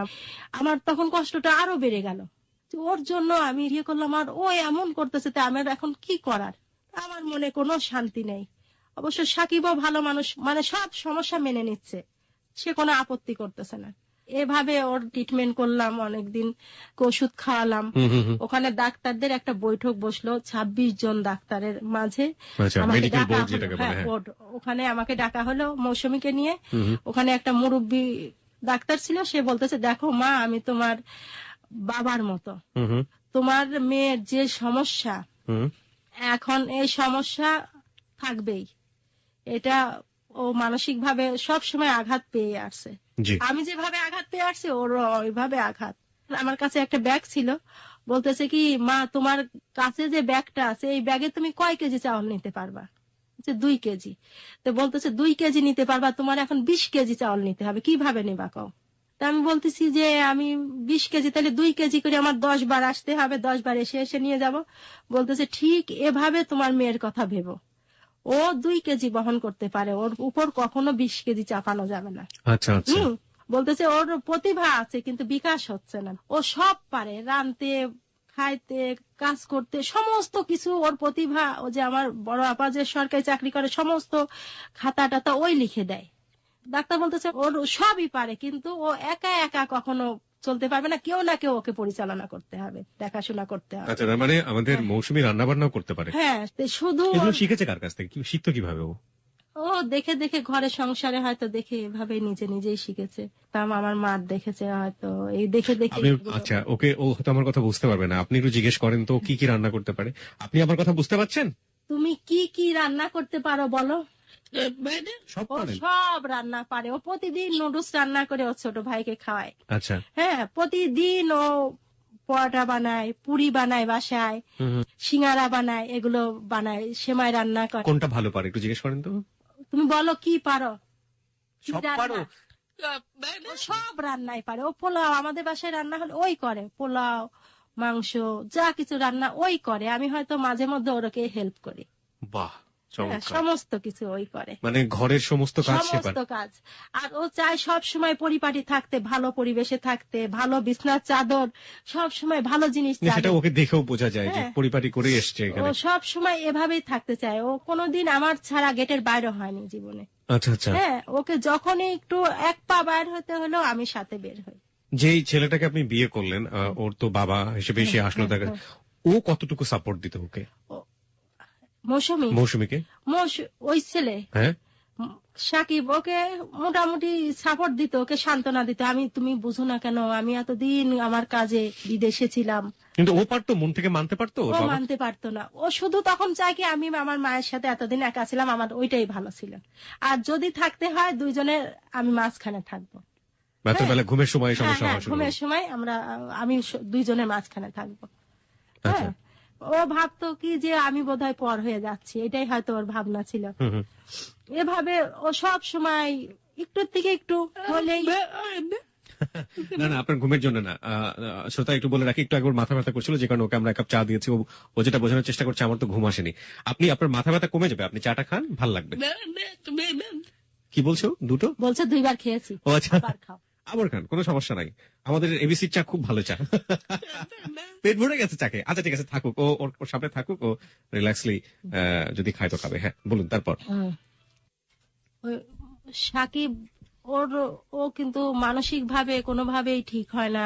সব সময় কান্নাকাটি, মনে অশান্তি, ভালো লাগে না, মরে যাব মরে যাব, এটা বলতেই থাকে। অবশ্য সাকিব ওর সান্ত্বনা, ওর মন খারাপ থাকে সব সময়। মন খারাপ থাকতো সব সময়? এখনো খারাপ থাকে। কি বলে? বলতেছে ওইটাই পরে, ওই কথাই ও যেটা বলতেছে এটা পরে আসবো। বলতেছে ও একটা ছেলেকে ভালোবাসে, ওই ছেলে ওরে কোনো সাড়া দিচ্ছে না। ও আচ্ছা, মানে ভালোবাসার গল্পটাতে, হ্যাঁ ভালোবাসার গল্পতে আমরা আসবো। প্রিয় শ্রোতা, এখানে ও নিয়ে এসছে বলে আমরা একটু অবতারণা করছি। এই মেয়েটির জীবনে, যাকে আপনারা এতক্ষণ দেখেছেন, আমরা জানি যে ছবিতে হাজার হাজার লাইক পড়েছে, সবাই অনেক বেশি অবাক হচ্ছেন। আমরা বারবারই বলি, সৃষ্টিকর্তার সব সৃষ্টি অদ্ভুত সুন্দর নয়, এবং এই সুন্দর মানুষটার জীবনে অসম্ভব সুন্দর একটা জীবনের মানে কি বলে, অসম্ভব সুন্দর একটা ভালোবাসার গল্প আছে, কিন্তু সেই গল্পটা শেষ পর্যন্ত কিভাবে ধরা দিয়েছে তার জীবনে, সেটাতে বারবার সে আসতে বলছে। আমরা সেই জায়গাটায় আসবো। হ্যাঁ, আমরা যেখানটাতে ছিলাম, শাহিন ছেলে প্রসঙ্গে। শাহিন সবসময় ওকে সান্ত্বনা দেয়, আর শাহিন যথেষ্ট ভালো। হ্যাঁ, আমার মনে হচ্ছিল, বারবার মনে হয় যে এই আমার প্রথম জীবনে আসলো না কেন, আসলে তো আমার এই যে এক গাছের বাকুল আর এক গাছে লাগে না। শাহিন যতই ওকে সান্ত্বনা দিক আর ভালোবাসুক কিংবা ভালো বলুক, ওই একটা পার্থক্য রয়েই যাচ্ছে, এক গাছের বাকুল আর এক গাছে লাগে না, যদিও বা লাগে খসখস করে, এই সমস্যাটা রয়েই যাচ্ছে। ওর মন, আবার শাহিনা মাঝে মাঝে বলে যে কথা বলতে পারে না, চিল্লাচিল্লি করে, রাগারাগি কয়, বলে অনেক সময় যে এই জবান বন্ধ হয়ে যায় না কেন, এমন অনেক সময় বিরক্ত হয়ে ওঠে। হ্যাঁ, অনেক সময় বিরক্ত হয়ে ওঠে, যে সারাক্ষণ বিরক্ত করে, এক একটা ইয়ে নিয়ে জবান বন্ধ হয়ে যায় না কেন। তখন আমার ভীষণ খারাপ লাগে। তখন মনে হয় এই যদি তারই সন্তান হতো তাহলে তো সে এভাবে বলতে পারতো না। তারপর ওর মাথাটা ঠান্ডা হয় আমার ছেলেটা যখন হয়, আমার ছেলেটার নাম সেতু। হ্যাঁ, বাচ্চাটা হয় সেতু, ওর নাম শিহাব। তো শিহাব যখন হয় তখন ও খুব শান্ত হয়ে যায়, ওকে নিয়ে সারাক্ষণ ব্যস্ত থাকে। আচ্ছা, শিহাব যখন হলো তখন ওর বয়স কত? ওর বয়স 9 বছর 10 বছর 9 থেকে 10 বছরের মতো। ততদিনে তো লেখাপড়া বন্ধ হয়ে গেছে। না, ও স্কুলে আমি নিয়ে যাই। আচ্ছা, কোন স্কুলে পড়তো? তখন নরমাল স্কুলে দিলাম, মিরপুরে একটা স্কুলে দিলাম। ও কি পারতো, পড়াশোনা করতে পারতো? করতো, আমি নিয়ে দিয়ে আসতাম, আবার নিয়ে আসতাম। আবার ওই যে শিশু একাডেমিতে চিত্র অঙ্কনে ছিল, ওখানে সার্টিফিকেট পেয়েছে, পুরস্কার পেয়েছে, যথেষ্ট প্রতিভা। কিন্তু ওর সবসময় মানসিকতা খারাপ থাকে। ভাইটা পেয়ে ও খুব শান্ত, সারাক্ষণ ভাইয়ের নিয়ে ব্যস্ত থাকে। তখন ওর মনটা ভালো, আমিও তখন সুস্থ স্বাভাবিক। এর মধ্যে আবার চাকরি, ওই প্রজেক্ট বন্ধ হয়ে গেল, চাকরি করি না, বাসায় থাকি। ও সারাক্ষণ ওর ভাই নিয়ে ব্যস্ত, আম্মু তুমি একটা চাকরি করো, তুমি একটা চাকরি করো। এরই মধ্যে উপ আনুষ্ঠানিক স্কুলে চাকরি নিলাম, উপ আনুষ্ঠানিক, যে বাসার কাছে করতে পারবো। আর বাচ্চাটাও, আমার ছেলেটা ছোট, কেটে তালা মেয়ে রেখে যেতাম। হ্যাঁ, সারাক্ষণ অস্থিরতা, আল্লাহ আমার মেয়েটা, বাচ্চাটা এরা কি অবস্থায় আছে। আমি হয়তো ওখানে প্রশিক্ষণ করতেছি, আমার মৌসুমীর ইচ্ছাতেই আমি চাকরিতে গেলাম। এভাবে 4 বছর ওইটা করলাম। এর মধ্যে মৌসুমী বড় হয়ে উঠলো। ওর নানা নানি মারা গেল, কিন্তু ভীষণ ভাবে কষ্ট পেল। নানা নানি ছিল, এখন নাই, কষ্ট পেলে। এর ভিতরে আবার ওর মামা খালাদের বিয়ে শুরু হয়ে গেল। এক এক করে আমার ভাই বোন 11 জন ছিল, যারা আমার পরে যারা বাকি ছিল সবার বিয়ে হয়ে গেল। আচ্ছা, বিয়ে হয়ে গেল। মৌসুমী খুব সারাক্ষণ কয় সবার বিয়ে হয়ে গেল, আমার কেন বিয়ে হয় না, আমার বিয়ে দাও না কেন, আমার বিয়ে দাও। মামা খালাদের বিয়ে হয়ে গেল, আমার বিয়ে দিচ্ছ না কেন, সারাক্ষণ বলতেই থাকে বলতেই থাকে। এভাবে বলতে বলতে পথে আমার মায়ের বাসা থেকে, আমার মা তো মারা গিয়েছে, আমার বোনরা আছে, ওখান থেকে আমরা যাচ্ছি, পথে যাচ্ছি, রাত 10টা বাজে। এমন সময় রোড পার হব। সেই রোড পার হওয়ার সময় একটা ছেলে আমাদের পাশে, হ্যাঁ, আমার দিকেও তাকালো, আমিও তাকায় দেখলাম ছেলেটা। আবার মৌসুমীর দিকে তাকালো, আবার ছেলেটা আমাদের সাথে রোড পার হলো, পার হয়ে আমাদের সাথে সাথে হাঁটতেছে। আমি ভাবছি ছেলেটা আবার এদিক হাঁটে কেন, আবার দেখি না। একটু থামাই আপনাকে। সেটা হচ্ছে যে ওই সময় মৌসুমীর বয়সটা কত, যখন ছেলেটা এভাবে আপনারা দেখা সাক্ষাৎ এভাবে দেখা, তখন মৌসুমীর বয়সটা কত? এই যে অল্প ইদানিং এর কথা, একদম 17 বছর বয়সে আপনি চলে এসেছেন।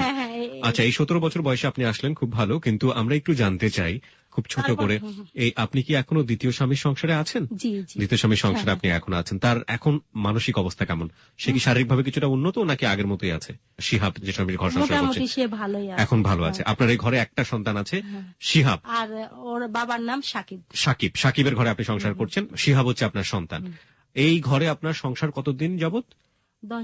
10 বছর। এখানেই আমাদের মৌসুমী বড় হয়েছে। শেষ পর্যন্ত কতদূর লেখাপড়া করেছো? মৌসুমী এখন উন্মুক্ততে ক্লাস 9-এ। এখন উন্মুক্ততে ক্লাস 9-এ পড়ছে। পরে ও সামনে মে মাসে যে 5টা পরীক্ষা শুরু হবে। 5টা পরীক্ষা শুরু হবে। সবকিছু মিলিয়ে আপনার সংসার, আপনি এখন রোজগার করেন নাকি আপনার হাজবেন্ড রোজগার? আমার হাজবেন্ড রোজগার। আপনার হাজবেন্ড রোজগার করে, আর আপনি চাকরিতে আর নাই এখন, সংসার সামলান। আচ্ছা, এবার আপনি যেটা বলতে চাচ্ছেন যে বিয়ের ঘটনায় আসা। ওকে, ঠিক আছে। প্রিয় শ্রোতা, আমরা এখানে একটু আপনাদেরকে বলি, আমরা খুব দ্রুত একটা জায়গায় চলে এসেছি। আমরা মোটামুটি যে বিষয়গুলো জানা জরুরি ছিল মৌসুমীর ব্যাকগ্রাউন্ড জানার জন্য, সেগুলো আপনাদেরকে বলেছি। এবং যে বিষয়টি খুবই গুরুত্বপূর্ণ, সেটা হচ্ছে যে এই মৌসুমীকে আমরা দেখলাম 17 বছর যাবৎ বিভিন্ন টানাপোড়েন হলেও, বিভিন্ন সামাজিক সমস্যা হলেও, বিভিন্ন প্রতিবন্ধকতা থাকলেও তার মা তাকে আগলে বড় করেছেন, মায়ের মমতা দিয়ে পরম স্নেহে বড় করেছেন। এবং এখন মৌসুমীর একজন মানুষ দরকার, যে মানুষটি তার পাশে এসে দাঁড়াবে সারাটা জীবনের জন্য, এবং যে মানুষটি তার মনের খোরাক যোগাবে, যেমনটি ভাবে তার মা চেয়েছিল কাউসার তার মনের মানুষ হয়ে দাঁড়াক। মৌসুমী ঠিক এরকম ভাবেই কাউকে হয়তোবা পাশে চাইছে, কিন্তু সেখানেই একটা ঘটনাটা গিয়ে আমরা কিছুটা হলো থেমে গিয়েছি। আমরা ঠিক সেখান থেকে ফিরে যেতে চাই। আপনি বলছিলেন যে কোন একটা বিয়ের বাড়ি বা কোন একটা অনুষ্ঠান থেকে ফিরছিলেন, রাইট?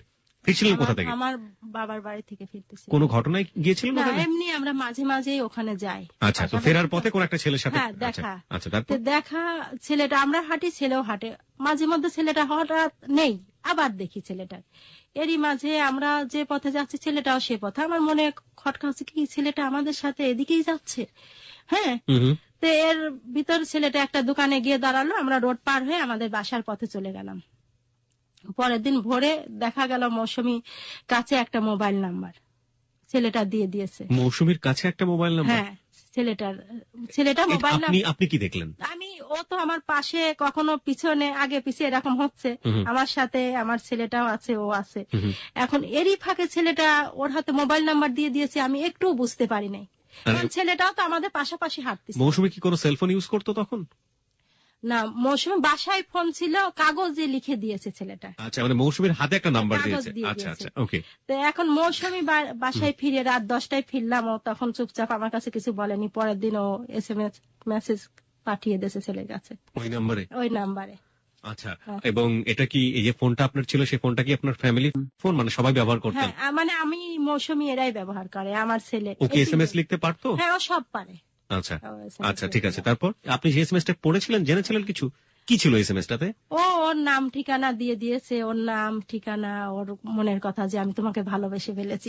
এই কথাগুলো প্রথমেই লিখেছে? হ্যাঁ, প্রথমেই। কারণ মৌসুমী তো চাচ্ছে, আমার মামা খালাদের বিয়ে হয়ে গেছে, আমার বিয়ে হবে কবে। এখন ওই ছেলেটা যে নাম্বার দিয়েছে, ও মুহূর্তের ভিতর মানে এত আনন্দিত যে আমি পেয়ে গিয়েছি, আমার মনের মানুষ পেয়ে গিয়েছি, এ বোধহয় পৃথিবীর সব থেকে শ্রেষ্ঠ আমার। হ্যাঁ, আর ও মনে প্রাণে বিশ্বাস করে ফেলেছে যে ছেলেটা আমার ফোন নাম্বার দিয়েছে, নিশ্চয়ই আমার ভালোবাসে, আমার দেখে পছন্দ করে ফেলেছে, এই ছেলে আমার সবকিছু, এরকম করে ভেবে নিয়েছে। আচ্ছা, এখানে প্রিয় শ্রোতা, খুবই গুরুত্বপূর্ণ একটি বিষয়, যে কথাটি মিতা একটু আগে বলেছিলেন আপনাদেরকে। ডাক্তার তাকে ডেকে নিয়ে বলেছিল যে একটা থলেতে যদি 2 কেজি চাল ধরে, তোমার যদি 20 কেজি চালের দরকার হয়, তাহলে তুমি কিভাবে নেবে, কারণ থলেটা তোমার হাতে আছে, এর চেয়ে বড় থলে তোমার কাছে নেই।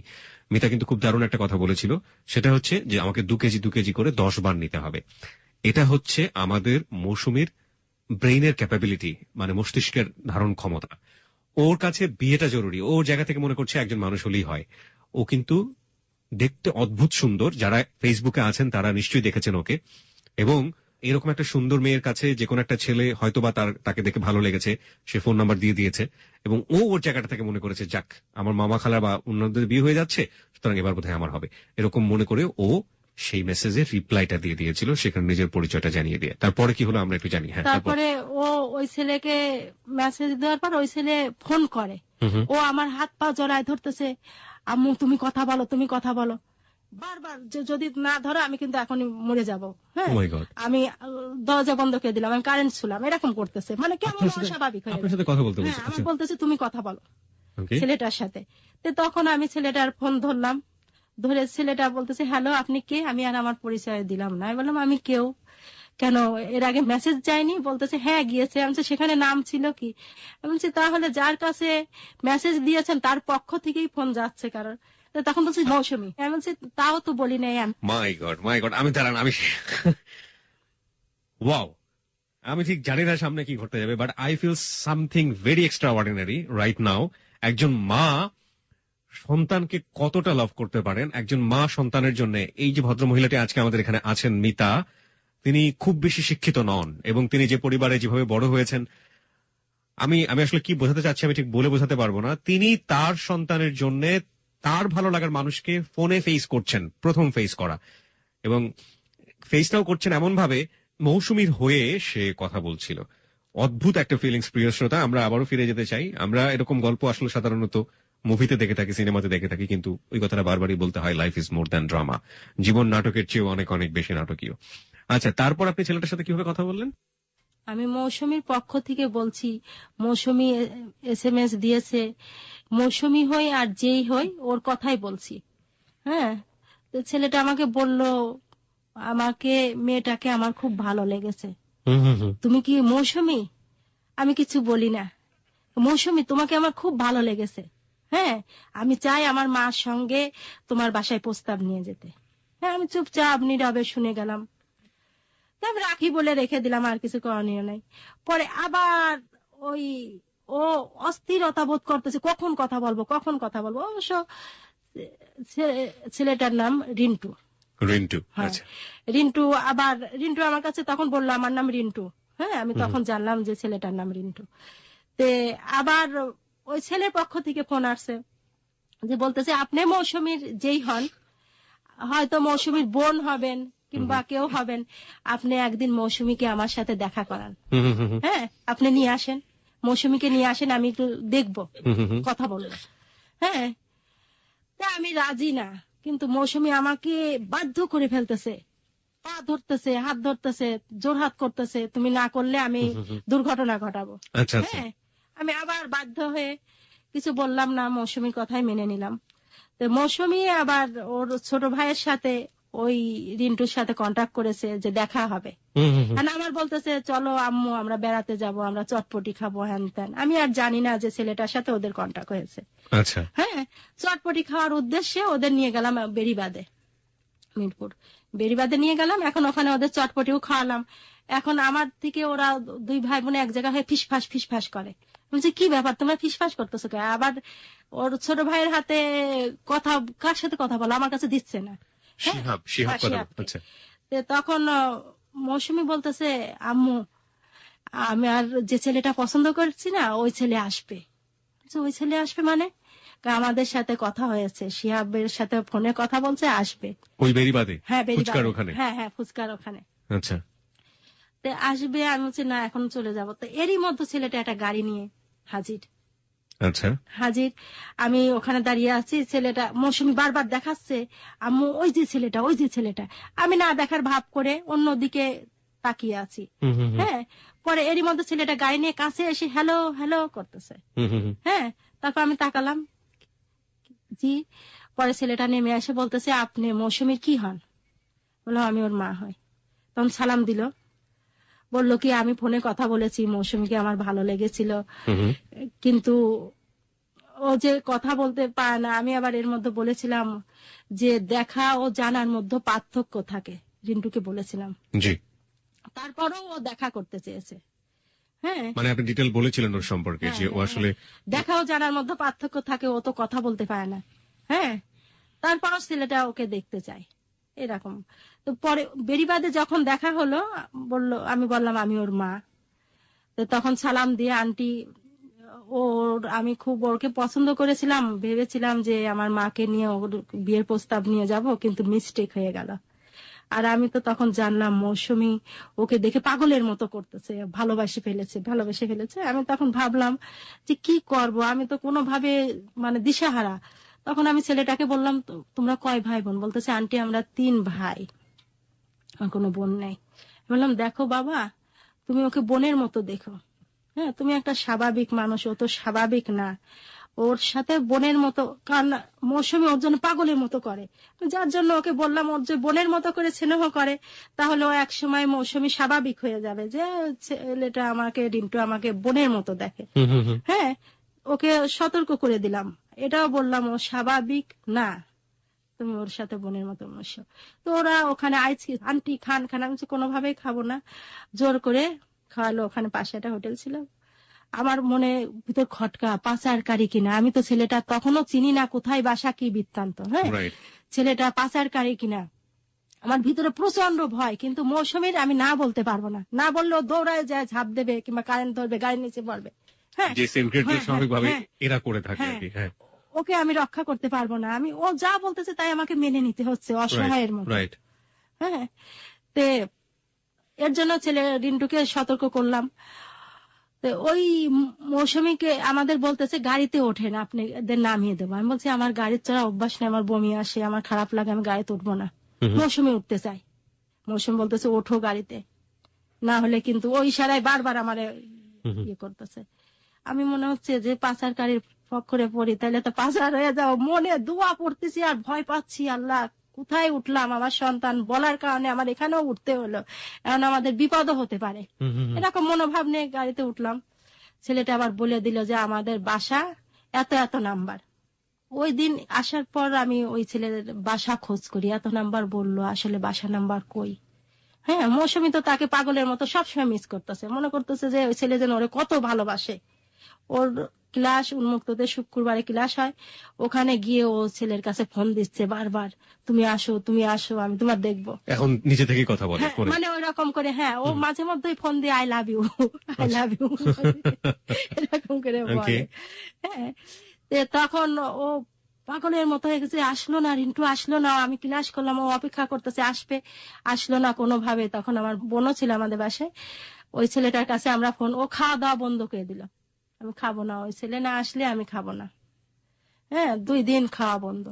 বারবার ছেলেটার কাছে ফোন করলাম, ছেলেটা বলতেছে ঠিক আছে আমি আসি। আবার আমার মনে সংকোচ লাগতেছে, তার চিনি না জানি না, পাচারকারী কিনা, আমি কাকে বাসায় আনতেছি। হ্যাঁ, মৌসুমীর জন্য বাধ্য হচ্ছি। তবে সেদিন ছেলেটা বললো আমি অমুক জায়গায় আছি, আমি যাইতে দেরি করলাম, ছেলেটা বলতেছে আমি চলে গিয়েছি আর ওখানে নেই।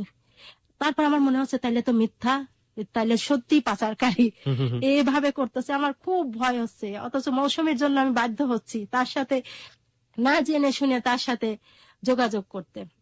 পরে খোঁজ নিতে নিতে জানতে পারলাম যে কাছাকাছি ওদের বাসা, ওরা ওই বাসায় ছিল। জুন মাসের 1 তারিখে অন্য ফ্ল্যাট কিনে সেখানে চলে গিয়েছে। টিনসেট বাসায় ওরা বহু বছর ওখানে বসবাস করেছে। আমাদের থেকে 5 মিনিটও লাগবে না, 3 মিনিট লাগবে, এত কাছে বাসা, অথচ আমরা 10 বছর পাশাপাশি থাকি, কখনো দেখিনি। আচ্ছা, একটু জানতে চাই আপনার কাছে যে এই যে আপনি যখন জানলেন যে তারা অন্য একটা ফ্ল্যাট কিনে অন্য একটা জায়গায় চলে গিয়েছে, তার আগে মৌসুমীর সাথে পরিচয়, এই সময়টুকু কতটুকু সময়? 1 সপ্তাহ। 1 সপ্তাহের মধ্যে এত কিছু ঘটে যাচ্ছে, এবং সেটা মৌসুমীর জিদের কারণে হোক, মৌসুমীর আগ্রহের কারণে হোক, সেটা মা হয়ে আপনাকে করতে হচ্ছে। কারণ আপনি জানেন ওর যে মেন্টাল ক্যাপাবিলিটি, ওকে যদি জোর করা হয় তাহলে যে কোনো সময় ও দুর্ঘটনা ঘটিয়ে ফেলতে পারে। তারপর মৌসুমী ভীষণ ভাবে আমাকে পাগল করে দিচ্ছে, সারাক্ষণ আমি দেখবো। আমি ওই ছেলেটার এতটুকু তথ্য পেয়েছি, ওর বাসার ঠিকানা আর হলো ওর নাম রিন্টু। আমি খুঁজে খুঁজে, আমি জানি যে বাসা যদি না পাই আমি ওর সামনে কোনোভাবেই করব না। আমি ওকে বলি ওই ছেলের বিয়ে অনেক দেরি আছে, 10-15 বছর পর বিয়ে করবে, ও তোমার ভাইয়ের মতো। তারপরে ও কোনো কথা, মৌসুমীকে এভাবে বোঝায়। তারপর ছেলেটার খোঁজ পেলাম, অবশ্য খোঁজ পাওয়ার আগের ঘটনা। ছেলেটা ফোন করেছে, ফোনকে বলতেছে আন্টি আমি আপনাদের খুব বাসার কাছাকাছি। বাসার কাছাকাছি মানে? আপনাদের এলাকায়। হ্যাঁ, আমি বলছি আমাদের এলাকায় কোথায়? বলতেছে এই এক কনফেকশনারির কাছে। তো আমি বলছি আমি তো বাসায় নেই, জানি না, চিনি না, আমি এর জন্য ওকে আনতে চাচ্ছি না। তারপর যখন ওর বাসাটা চিনে বের করলাম, ওখানে নেই, মানুষের কাছে তথ্য নিলাম, তো সবাই বলল হ্যাঁ এই নামের এই আছে, ওরা 3 ভাই, 2 ভাই বাইরে থাকে আর 1 ভাই এই। তখন একটু নিশ্চিত হলাম যে বাসার খুবই কাছে, এখন না থাক, কিন্তু তারা 10 বছর ছিল, আমার সাথে দেখা হয়নি, কিন্তু একই প্রতিবেশী। তখন আমি কিছুটা নিশ্চিত হলাম, প্রতিবেশী হিসাবে সে নিশ্চয়ই আমাদের কোনো ক্ষতি করবে না, এতটুকু আশ্বাস পেলাম। যে মৌসুমী যখন ওই রিন্টুকে দেখার জন্য এতই পাগল, সারাক্ষণ বলতেছে ওর সাথে দেখা করব দেখা করব।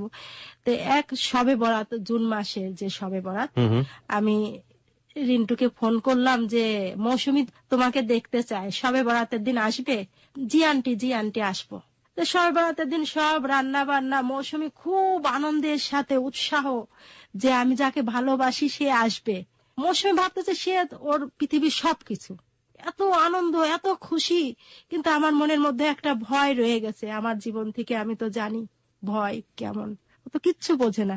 কিন্তু ওর আনন্দ দেখে হয়তো ভালো লাগতেছে, আমার ভিতর ভয় কাজ করতেছে সারাক্ষণ, ও বড় আঘাত পাওয়ার জন্য তৈরি হচ্ছে। ছেলেটা তো আপনাকে ক্লিয়ারলি বলে দিয়েছিল যে না, মৌসুমীকে সে কোনোভাবে রিসিভ করবে না। হ্যাঁ, বলছে যে আমি মিস্টেক হয়ে গেছে, প্রথম দেখাতে বলেছে যে আমার একটা ভুল হয়ে গেছে। হ্যাঁ। আচ্ছা, তো তারপরে আপনার বাসায় আসতে চাই, তারপর শবে বরাতের দিন আসলো। মৌসুমী তাকে প্রশ্ন করতেছে তুমি কি কাউকে ভালোবাসো? বলতেছে না। মৌসুমী বলতেছে তুমি আমার ভালোবাসো? হ্যাঁ বলতেছে। আপনার সামনে এগুলো হচ্ছে? হ্যাঁ, মৌসুমী বলতেছে তাকে, সে হ্যাঁ বলল। আমি কিছু বলতে পারতেছি না, হ্যাঁ আমি সামনাসামনি বসা। ও হ্যাঁটা কেন বললো? ওকে কন্ট্রোল করার জন্য নাকি? ও যদি না বলে তাইলে ও হয়তো উত্তেজিত হয়ে যাবে। আমি কিছু বললাম না, যে হয়তো আস্তে আস্তে ছেলেটা কথা ঘুরাবে, ওর মোড়টা ঘুরাবে। তারপর আমাদের বাসায় ও কবুতর পালে, ছেলেটা ওর সাথে কবুতর দেখলো, ও মা খুব সুন্দর। মৌসুমী কবুতর পালে? হ্যাঁ হ্যাঁ, আচ্ছা, খুব সুন্দর, খুব সুন্দর। তো মৌসুমীর মনটা খুব খুশি হলো, ও হ্যাঁ হ্যাঁ বলতেছে। আমিও ভাবতেছি যে ছেলেটা না বললো। আমি ওকে আবার আর একদিন সতর্ক করে বললাম যে আমার তো ওই বড় কোনো সন্তান নাই, তুমি আমার বড় ছেলের মতো, কারণ আমার জীবনে অনেক কষ্ট, অনেক অভাব। ওই ছেলেটা যদি ওর বড় ভাইয়ের মতো আসে, বড় ভাই হয়ে দাঁড়ায়, তাইলে তো ভালো। আর ও যখন সারাক্ষণ তার জন্য পাগল, এর জন্য আমি ওকে রিসিভ করলাম। আসলো, আসে মৌসুমী রান্না বান্না করলো, খাবার দিল, খুব খুশি হলো, খেটে গেল। আবার পরে ও যোগাযোগ করছে, ফোন করছে আন্টির সাথে, আমার সাথে কথা বলল। মৌসুমী আবার এটা জানতে চায় কি বললো, মানে মৌসুমী সারাক্ষণ তার খোঁজ খবর নিতে চায়। কিন্তু আমি মা, আমার খুব খারাপ লাগে যে আমি কি করে খবর নেব। তো এভাবে বেশ কতদিন, আবার রোজার মধ্যে তাকে খবর দিলাম। মৌসুমী ইফতারি টিফতারি বানালো, আসলো, গেল। আমি আবার তাকে বলি তুমি ওর ভাই, এভাবে বলার পর আপনি কি মৌসুমীকে কিছু চেষ্টা করেছিলেন যে মৌসুমীকে এই কথাগুলো বলা, যে ওকে ভাই হিসেবে নাও? হ্যাঁ, আমি মৌসুমীকে বলেছি যে ওর বিয়ে অনেক দেরি, ও তোমার ভাই। হ্যাঁ, মৌসুমী আবার ওকে বলতেছে কি যে তুমি 10 বছর পর বিয়ে করবা। তো ও বলতেছে আন্টি এ কথা মৌসুমী বলতেছে কেন, আমি 10 বছর পর বিয়ে করবো? বলছি মৌসুমী তোমার জন্য পাগলের মতো করে, এর জন্য বলেছি যেন মৌসুমীর মোড়টা ঘুরায় নাই, কারণ মৌসুমী তো এখন বিয়ে করতে চায়। ও, আপনার টার্গেটটা ছিল যে এখন বিয়ে করতে চাচ্ছে বলে এই ধরনের হ্যাঁ আচরণ হ্যাঁ, করছে। যেন মৌসুমীর মন যে ও 10 বছর পর বিয়ে করবে, আমি তো এখন বিয়ে করব, এটা আমি ছেলেকে বললাম। হুম হুম হুম। শেষমেশ দেখা যায় ছেলেটা বিভিন্ন কাজ মাস ব্যস্ত ব্যস্ত, জুন মাস থেকে কিন্তু যোগাযোগ ব্যস্ত, না আসলে মৌসুমী পাগলের মতো করে, মরে যাচ্ছে, হুম হুম হুম। না আসলে মরে যাব, দরজা বন্ধ করে ম্যাচ নিয়ে আমি জানালা দিয়ে দেখতেছি আমি যে কি পরিস্থিতি, আমি ডায়াবেটিক্স এর রোগী, আমার প্রেশার, আমার জান আর জানে থাকে না, খুব কষ্ট। আমার মেয়েটা যদি মারা যায় পৃথিবীতে আমার কিচ্ছু রইলো না, আমার কোনো কিছু চাই না, আমি চাই যে আমার সন্তান, আমার মেয়েটা সুস্থ স্বাভাবিক থাক, শান্তিতে থাক, ওর মন ভালো থাক, ও ভালো থাকলে আমি ভালো থাকি। তো এভাবে যখন ছেলেটা আস্তে আস্তে দেখা যায় আর মনোভাব কি করতো? ওরকম। জানলা বন্ধ করে দিয়ে আপনি যেটা বলছেন মেসের কাঠি নিয়ে কি হ্যাঁ, করতো? ম্যাচের রীতিমতো আগুন ধরায় দিছে। হ্যাঁ, আগুন ওড়নাতে? আমি রক্ষা করতে পারবো না, ওর আগুন ধরায় দিছে। আমি যে ধরে, ও তো স্বাভাবিক না, ধরে গেলে ওর কিছু করার নাই, দরজা বন্ধ। হুম হুম হুম। ওর ভাই শিহাব চিল্লায় কান্দে, আমার কান্নাকাটি ছাড়া তো উপায় নাই। পরে আবার দেখা যাচ্ছে অনেক অনুরোধ করার পর ওইটা নিভায়। এভাবে তো যে কোনো মুহূর্তে দুর্ঘটনা, উন্না লাগায় গলার সাথে রীতিমতো লাগায়, মুখ চোখ সবুজ হয়ে যাচ্ছে। তো এই ক্ষেত্রে আমি তো নিরুপায়, আমি বাধ্য ওই ছেলের হাত পায়ে ধরার মতো। পরে পরে দেখি ও আস্তে আস্তে আর অতটা আগ্রহ না।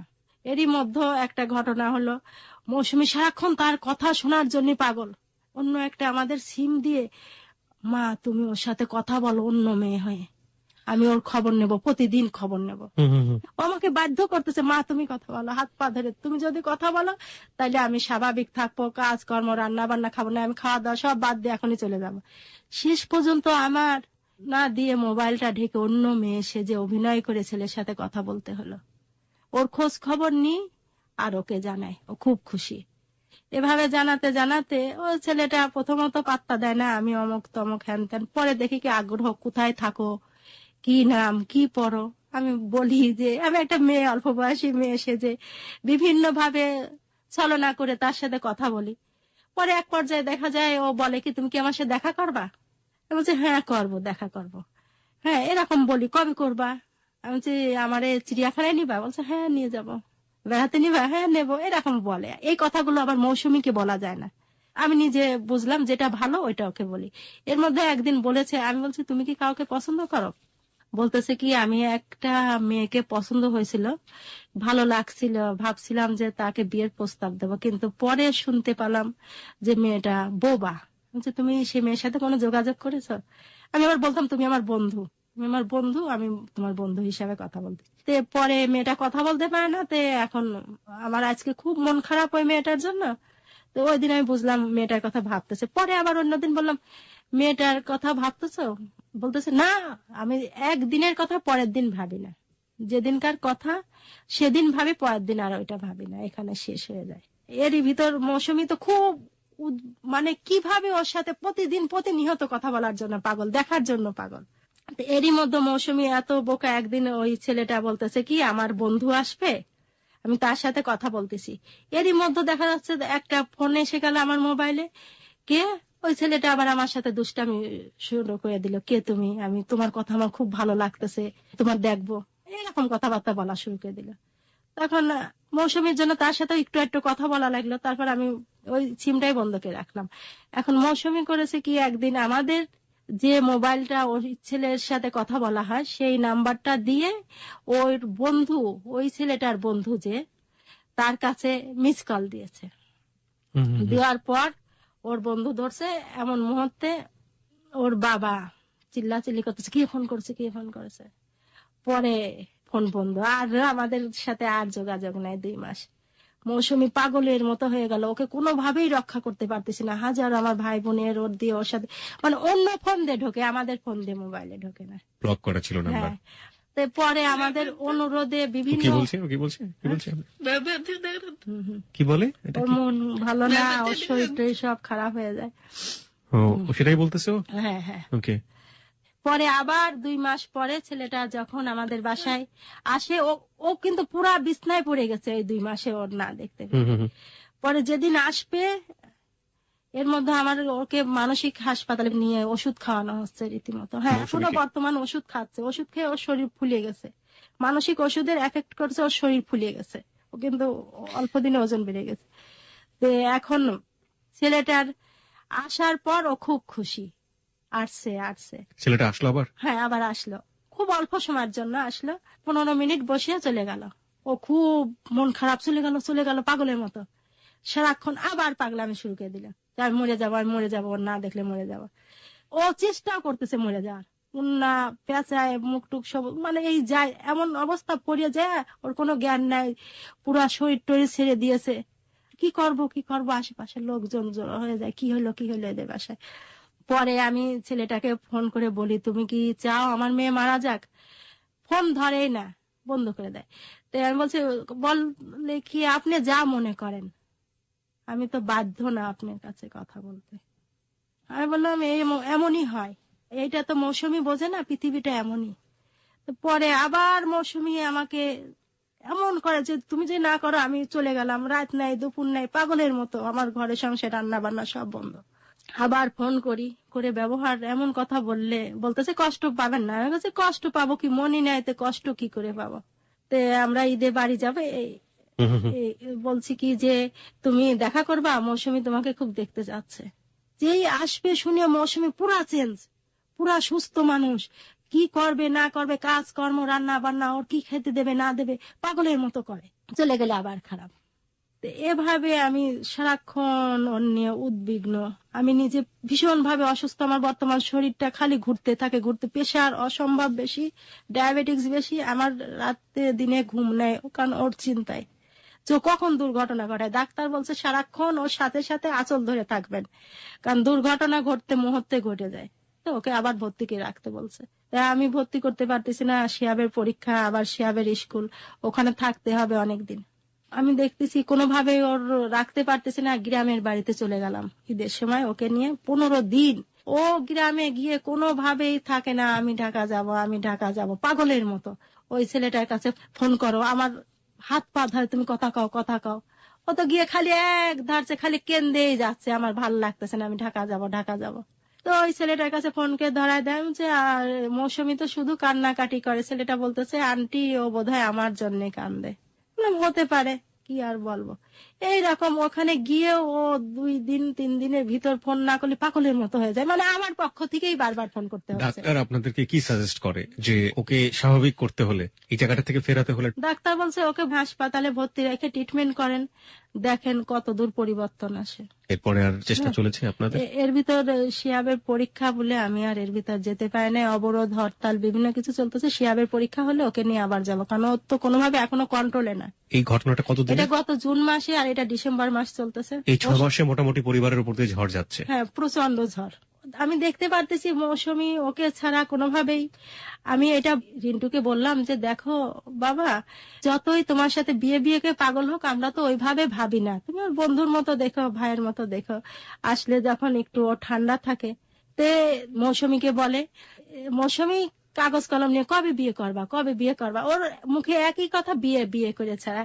বলে যে এই মাসে ওই মাসে, এভাবে শেষমেশ আমাকেও বলতে হলো। ও যদি বলে আজ, তুমি বললো যে হ্যাঁ আজই করব, কারণ তা না হলে আমি মৌসুমীকে রক্ষা করতে পারতেছি না। এমন পরিস্থিতিতে এসে আমার এখন মরার অবস্থা।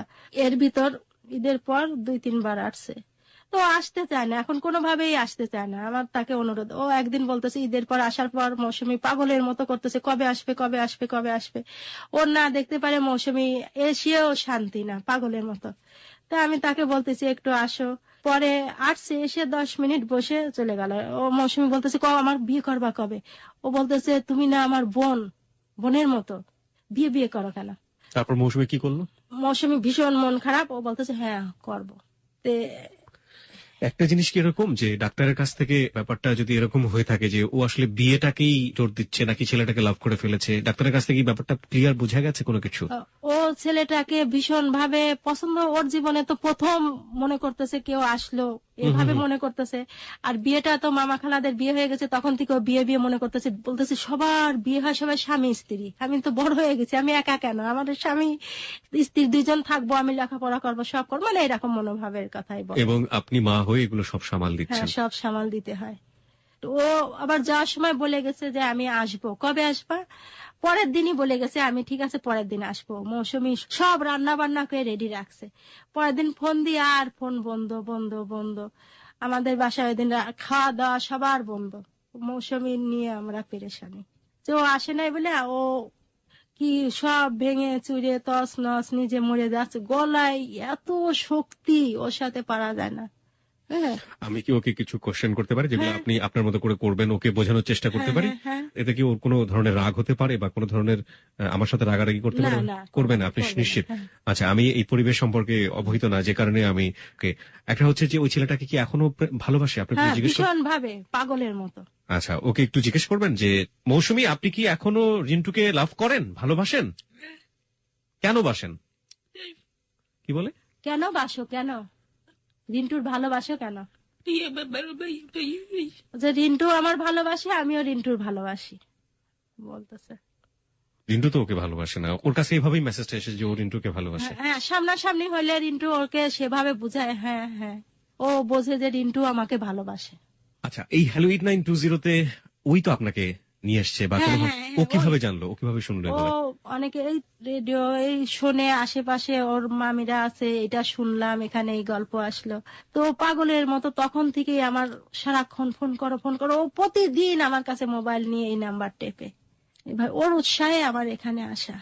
আমি কাকে এখানে দোষ দিব? কেউ তো দোষী না, রিন্টু দোষী না, আপনি দোষী না, ও দোষী না, আমরা কেউই দোষী না। কিন্তু ভাগ্যের কি নির্মম পরিহাস, একজন মানুষ কতটা সাফার করছে। দোষ যদি দিতে হয় তাহলে সেই প্রথম মানুষটি কায়সার, যে অত্যাচারটুকু এই মানুষটার উপরে করেছিল, সেই অত্যাচার, মানসিক অত্যাচার আজকে হয়তো মৌসুমীর কাছ থেকে তার শ্রবণ শক্তি, তার বলার শক্তিটা কেড়ে নিয়েছে। পৃথিবীতে এমন একটি জটিলতার মধ্য দিয়ে এই পরিবারটি যাচ্ছে, এই মা যাচ্ছে, এই সন্তানটি যাচ্ছে, যে জটিলতার অবসান কিভাবে হবে? আদৌ কি কোনো রাস্তা আছে? অদ্ভুত এক জীবনের গল্প। আমরা মাকে দেখেছি কতটা স্যাক্রিফাইস করতে, মা সন্তানের জন্য কি করতে পারেন। আমার মনে হয়েছিল এটা আসলে মৌসুমীর জীবনের গল্প, কিন্তু আমার তো মনে হচ্ছে এটা একটা মায়ের জীবনের গল্প, এবং মা সন্তানের জন্য কি করেন। প্রিয় শ্রোতা, আজকের এই গল্পটা আরো একবার নতুন করে প্রমাণ করালো যে মা তার সন্তানের জন্য কি করতে পারেন। ওকে কি বোঝানো যায় কোনোভাবে যে এই যে ও গায়ে আগুন ধরাতে যায়, সুইসাইড করতে যায়, এগুলো খারাপ, এগুলো ভালো না, এগুলো করলে আপনি কষ্ট পান, এগুলো করলে ওর ভাই কষ্ট পান? ওর কাকে কাকে বেশি ভালোবাসে বলেন তো আপনাদের ও পরিবার? এখন বর্তমানে ওই রিন্টুকেই ভালোবাসে। এর বাইরে আর কাউকে? হ্যাঁ, বলতে ও রীতিমতো বলে আমি কারোর এখন ভালোবাসি না। ওর ভাইটাকে ভালোবাসতে এখন তার সাথেও খ্যাটম্যাট খ্যাটম্যাট করে, মানে তাকেও এখন স্বাভাবিক ভাবে নেয় না। ওর সাথে এখন ও বিরক্ত হয় ওর মারে। ওর এখন বলবে যে আমার মা বাবা ভাই কিচ্ছু ভাল লাগে না, আমার রিন্টুকে ভাল লাগে, ও থাকলে আমার সব ঠিক। ওকে কি বলেছেন বারবার যে রিন্টুকে বিয়ে করা সম্ভব না, রিন্টুকে তুমি পাবে না? এই কথা বলতে গেলে মুহূর্তের ভিতর ও মারা যাবো, তাইলে আমি পৃথিবীতে কিচ্ছু চাই না, আমি মরে যেতে চাই। আমি এই প্রশ্নটা তার চেয়ে বরং ওকে নাই করি, কারণ করলে হয়তো বা পরিস্থিতি খারাপ হয়ে যাবে, যেতে এবং পারে। এত রাতের বেলা ওকে বাসায় নিয়ে যাওয়া খুব ডিফিকাল্ট হয়ে যাবে। আমরা চাই না স্টুডিওতে এই ধরনের একটা পরিবেশ তৈরি হোক। এমনি নর্মাল কিছু কোশ্চেন জিজ্ঞেস করি ওকে? আচ্ছা, আরেকটু কথা জি সেটা বলুন, শেষ করে জি নিই। বলুন। রিন্টু এর মধ্যে আমার একদিন মোবাইলে বলছে, আধা ঘন্টা কথা বলছে, আন্টি মৌসুমীকে আমি পছন্দ করেছিলাম, ভালো লাগছিল, কিন্তু যখন শুনতে পেলাম যে ও কথা বলতে পারে না, আমি হতবাক হয়ে গেলাম। আর আমার মা বাবা কোনোভাবেই মেনে নেবে না, মানে ও বোঝাচ্ছে ওর যদিও বা দুর্বলতা থাকে, ওর মা বাবা কোনোভাবেই মেনে নেবে না, এটা কোনোভাবে করবে না। তো তারপরে আমি বললাম যে তোমার বোনের মতো ওকে বাঁচার দরকার, তুমি একটু দেখা দিলে ও সুস্থ থাকে। তো বহু অনুরোধের পর সেদিন আবার আসলো, ও অসুস্থ। ও আসলে মৌসুমী পাগলের মতো হয়ে যায় আর খুশিতে আত্মহারা হয়ে যায়। এর জন্য আমি চাই যে আমার সন্তানটা একটু মনে খুশি থাক, ভালো থাক, সুস্থ থাক। এর জন্য বারবার রিন্টুকে অনুরোধ করে আনতে হয়। শেষের বার আসে না বলতেছে, ওই ফোনকে বললে আন্টি ঠিক আছে আমি আসতেছি। হ্যাঁ, হঠাৎ করে আসতেছে, তো এর ভিতর মৌসুমী তাড়াতাড়ি খাবার টাবার কি দেবে না দেবে আগের থেকে ঠিকঠাক হয়ে বসে থাকে, কখন আসবে কখন আসবে, না আসা পর্যন্ত পাগলের মতো ছটফট করে।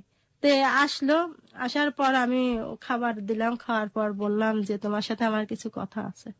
বলতেছে কি কথা কি কথা? আমি বলছি আমি তোমার মায়ের মতো, মায়ের কত কথা থাকতে পারে, তে শুনবা, কবে সময় দিবা? ও বলতেছে আন্টি আমার কোনো সময় নেই, বলেন না বলেন না।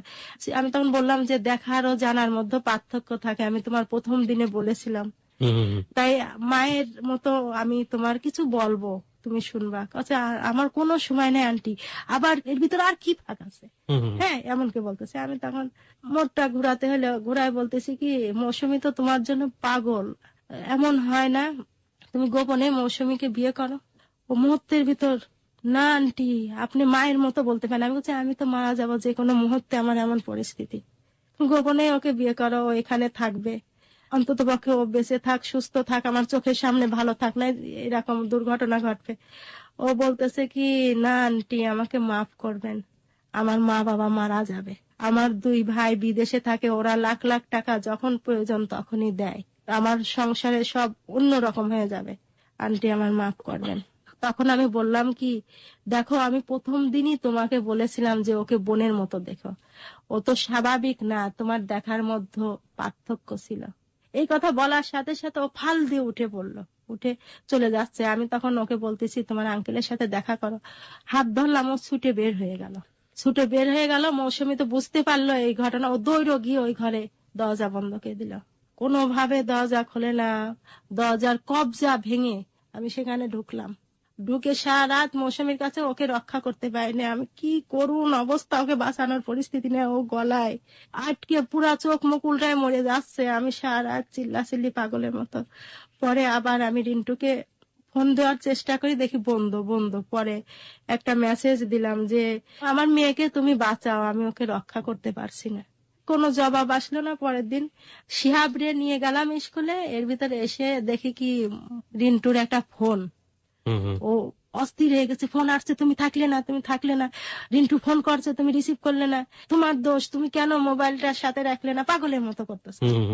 পরে আমি ফোন দিলাম, রিং বাজলো, পরে বন্ধ করে দিল, তারপর বারবার দিলাম বন্ধ, আর ঢোকে না। ও অন্য কোন সিম এনে আমার কাছে দিয়েছে, 3 দিন আমি ওর সাথে হ্যালো বলছি, ও অমনি ফোন কেটে দিয়েছে, 1 দিন 2 দিন 3 দিন, লাস্টের দিন কি বাবা কি এটা বলতে বলতে ও কেটে দিল। আমি বুঝতে পারলাম যে এটা এখানেই শেষ, কিন্তু ওকে বুঝতে দিচ্ছি না, ও সারাক্ষণ পাগলের মতো কথা। কবে নাগাদ হয়েছে এটা? পড়ার যোগাযোগ হয়নি? কতদিনের গ্যাপ? 10 দিন। 10 দিন মাত্র? এই 10 দিন ও কি করেছে? এই 10 দিন ও সারাক্ষণ ওইভাবে, ওর না আসলে মরে যাব, বিভিন্ন মেসেজ লিখতেছে ওর কাছে। এই যে একটু আগে দেখছিলাম সেল ফোনে বসে বসে মেসেজ লিখছে, এগুলো ওর কাছে লিখছে। হ্যাঁ সারাক্ষণ ওর কাছে মেসেজ দিতেই থাকে, তুমি আমার পর দয়া করো, আমার দিকে দেখো, আমাকে একটু বাঁচতে দাও, আমি তোমার ভীষণ ভালো, নানান কথাবার্তা ও লেখে, লিখে লিখে পাঠায়। এর আগে আমি বলেছিলাম তুমি যদি উত্তর না দাও ওকে আমি রক্ষা করতে পারি না, ও হয়তো একটু যে হ্যাঁ আমি অমুক জায়গায় আছি তমুক জায়গায় এরকম দিতে হয়। এখন বর্তমানে এই 10 দিনে ওর আর কোনো সাড়া নেই।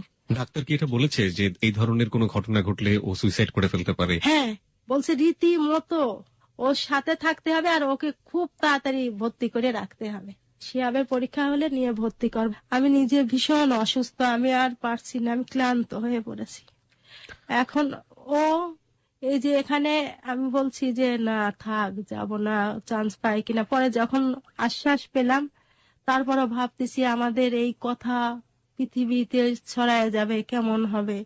খুব মানে নিজের কাছে যে সারা জীবন নিজের কথাগুলো নিজের ভিতরে গোপন রাখলাম, নিজে এতটা পথ পাড়ি দিয়ে আসলাম, কোনোদিন কেউ জানলো না আমার ঘটনা, কিন্তু আজ শেষ পর্যন্ত এসে আমার সন্তানের কাছে আমি ধরা খেলাম, যে আর কারণে সারা বিশ্বে এটা সবাই জেনে গেল। আরো একটা আমার বোনেরা বলতেছিল, যখন আমার বিয়ে হয় ওর বাবা বলছে ঠিক আছে আমি বিয়ে করব তো আমার পরিচয়ে, হ্যাঁ আমার ওখানে ওর বাবা কুমারী দিয়েছিল, সন্তান তো আমার, আমি তো সব বহন করবো, কিন্তু কাবিনে কুমারী দিয়েছিল। আমার বোনরা ভীষণ ভাবে রাগারাগি, কুমারী রাখলো তোর হাজবেন্ড, তুই তাই মেনে নিলি, এখন সারা বিশ্বের কাছে প্রচার করে দিচ্ছিস যে তোর এই ঘটনা, মানে সবাই ধিক্কার দিচ্ছে, নানান রকমের কথা, তোর পাপের ফসল পাপের ফল এখন সারা বিশ্বে প্রকাশ করে দিলি। মানে কুমারী মানে হচ্ছে আপনার প্রথম বিয়েটা হয়নি, সেই অবস্থায় আপনার এই বেবিটা এসেছে, এরকম ভাবে আপনাকে? না মানে ওর বাবা যে সেকেন্ড, যখন আমার বিয়ে হয় মানে আমার তো বাচ্চা সহ সে বিয়ে করলো, কিন্তু সে কাবিনে আমার কুমারীরা দেখাইছে যে এটা তো সব আমার ব্যাপার, কিন্তু কাবিনে আমি তোমার কুমারী রাখবো। তো কাজী সাহেব বলতেছিল এটা দেবেন নাকি, যে না আমি চাই যে এখানে কুমারী থাকে, এটা তো সমস্ত আমার উপর। আচ্ছা, তো এটা আপনার বোনরা প্রতিক্রিয়া দেখেছিল যে এটা তো আসলে ঠিক হলো না, এটা পাপের ফসল বা এরকম কোনো কিছু? মানে এখন বলতেছে যে তোর হাজবেন্ড যখন বলছিল তুই তখন কেন সেটা মেনে নিলি, যে আমার এটা প্রথম কুমারী মেয়ে বিয়ে করতেছিস তার সাথে, তখন যদি গোপন রাখলি তাহলে এখন সারা বিশ্বে প্রকাশ করে দিচ্ছিস, তাহলে কি হলো তোর সারা জীবনের গোপন, সারা জীবনের সব লুকায়, কষ্টগুলো লুকায় রাখে, এখন শেষ পর্যন্ত এসে সারা বিশ্বে ছড়াই দিলি। আপনি আপনার বোনের জায়গাতে আপনার হয়তো অনেক কিছু বলার আছে, কিন্তু এই বোনগুলোকে আমরা বলতে চাই উনি যে কাজটি করেছেন সেটা তার জীবনের সবগুলো ভালো কাজের মধ্যে একটি ভালো কাজ। মা যে কি জিনিস আমি প্রথম থেকে বলে আসছিলাম যে আজকে এটা মৌসুমীর জীবনের গল্প, একজন বাক প্রতিবন্ধী জীবনের গল্প। প্রিয় শ্রোতা, আমি গল্পটাকে এভাবে আর দেখতে চাই না, আমি বলতে চাই এটা একটা মায়ের জীবনের গল্প, এবং মা যে সন্তানের জন্য কি করতে পারেন।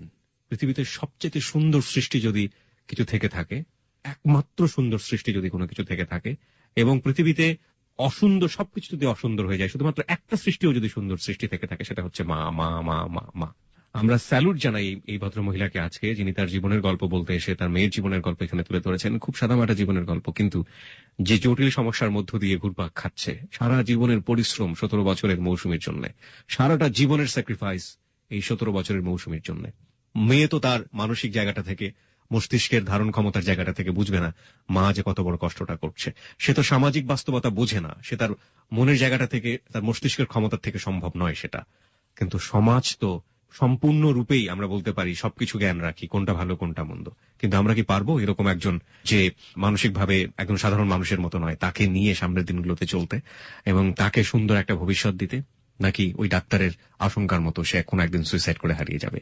আমরা এখানে কারো কোনো দোষ দেখি না, কিন্তু যে জটিলতার মধ্যে সে রয়েছে, যে জটিলতার মধ্যে একটা নিষ্পাপ প্রাণ রয়েছে, এত সুশ্রী একটা মেয়ে রয়েছে, সেই মেয়েটি শেষ পর্যন্ত কোন দিকে যাবে আমরা জানি না। এই মা তিল তিল করে পরিশ্রম করে, রক্ত পানি করে শুধুমাত্র এই সন্তানকে অবলম্বন করে বেঁচে আছে, এবং দ্বিতীয় বিয়েটি করেছে এই সন্তানটির জন্য।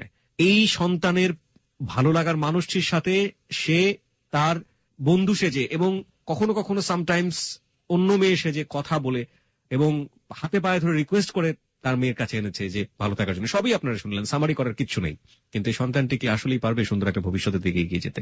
আমি ওকে একটু জিজ্ঞেস করতে চাই, আমাদের মৌসুমীকে, যে ও মাকে কতটা ভালোবাসে। আমি ঠিক জানি না, ওর কাছ থেকে একটু শুনতে চাই, আপনি মাকে কতটা ভালোবাসেন? মাকে ভালোবাসো? কতটুকু? অল্প ভালোবাসো। তুমি কার বেশি ভালোবাসো? রিন্টু? বলতেছে ও রিন্টুকে বেশি ভালোবাসে, মাকে অল্প ভালোবাসে। আমরা জানি না, রিন্টু আপনাকে কিছু বলার নেই, আপনি আপনার জায়গায় হয়তো ঠিকই আছেন, কিছুই বলার নেই। কি বলবো প্রিয় শ্রোতা, ও এরকমই। আপনি, আমার মনে হয় যেটা আপনাকে আমরা রিকোয়েস্ট করবো লাখো লাখো শ্রোতার পক্ষ থেকে, ডাক্তার যেটা বলেছে আপনি দেরি করবেন না, আপনি যত দ্রুত পারেন ওকে হসপিটালাইজ করুন, হ্যাঁ, এবং ও ভালো থাকুক। প্রিয় শ্রোতা, এর পরের যে সামনের সময়টুকু এই পরিবারের জন্য সেটা অনেক সুন্দর হবে, সে প্রত্যাশা করে আমরা শেষ করতে চাই। আমরা কোনো দুঃস্বপ্ন দেখতে চাই না, এবং আমরা বারবারই বলেছি হ্যালো 8920-তে প্রত্যেকটি জীবনের গল্প এক একটি সামাজিক শিক্ষা, পুরো সমাজকে ধাক্কা দেওয়ার মতো জীবনের গল্প। আজকে যে গল্পটি প্রচার হয়েছে, আমার পুরো শরীর শীতল হয়ে গিয়েছে। একজন মাকে দেখেছি অসাধারণ ভাবে আজকের এই জীবনের গল্পে। আমরা শেষ করতে চাই আজকে, কি বলবো, কার জীবনের গল্প? হ্যাঁ, মায়ের জীবনের গল্প। এটা হচ্ছে, আমি প্রথম থেকেই বলছিলাম যে মৌসুমী একজন বাক প্রতিবন্ধী মানুষের জীবনের গল্প না, এটা আসলে আমি বলতে চাই যে মা, মিতা যিনি, মানে মৌসুমীর মা যিনি, তার জীবনের গল্প। আমরা তার জীবনের গল্প শেষ করতে চাই। আপনার কিছু বলার আছে আমাদের শ্রোতাদেরকে? আর শেষের দিকে চাই আমার মেয়েটা বেঁচে থাক, সুস্থ স্বাবলম্ব হয়ে বেঁচে থাক, সে তার জীবনটা উজ্জ্বল হোক, সে বেঁচে থাক সুস্থ স্বাভাবিকভাবে, স্বাভাবিক জীবন তার আমি আশা করি।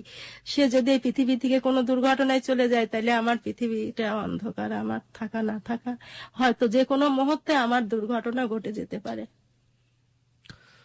প্রিয় শ্রোতা, আমরা দোয়া করতে চাই এই পরিবারের জন্য। আপনি হাল ছাড়বেন না, এবং মাকে আসলে সন্তানের হয়ে কিছুই বলার থাকে না, কারণ আমি জানি প্রত্যেকটা মাই তার জীবনের শ্রেষ্ঠ ক্ষমতা দিয়ে, তার জীবনের সবটুকু দিয়ে সন্তানকে সেভ করার চেষ্টা করেন, এবং আমরা বিশ্বাস করি আপনি মৌসুমীর জন্য ঠিক সেভাবেই চেষ্টা করে যাবেন। আপনি যেটা বলছিলেন যে আপনার ছোট সন্তানের পরীক্ষা, আপনি সবকিছু ফেলে দিয়ে আপনি, আমার মনে হয়, ওকে হসপিটালাইজ করুন, এবং মৌসুমীর জন্য উপরওয়ালা আছেন, সৃষ্টিকর্তা আছেন, আমাদের দোয়া আছে, মৌসুমী নিশ্চয়ই ভালো থাকবে। আমি সবার দোয়া চাই, দেশবাসীর দোয়া চাই, আল্লাহ যেন আমাদের উপর, আমার পরিবারের উপর দয়া করে এবং রহমত করে, আমরা যেন ভালোভাবে বাঁচতে পারি, ভালো থাকতে পারি। এটা আপনারা সবাই দোয়া করবেন। আমরা নিশ্চয়ই আপনাদের জন্য, সবাই লাখ লাখ শ্রোতা আজকে এখানে শুনেছে, সবাই আপনার জন্য অনেক বেশি দোয়া করব। প্রিয় শ্রোতা, শেষ হচ্ছে মিতার জীবনের গল্প, এবং আমরা অনেক দোয়া করে আজকে শেষ করতে চাই সৃষ্টিকর্তার কাছে, তাদের পরিবারের সহায় হও তুমি। এছাড়া আসলে আর কিছুই বলার নেই।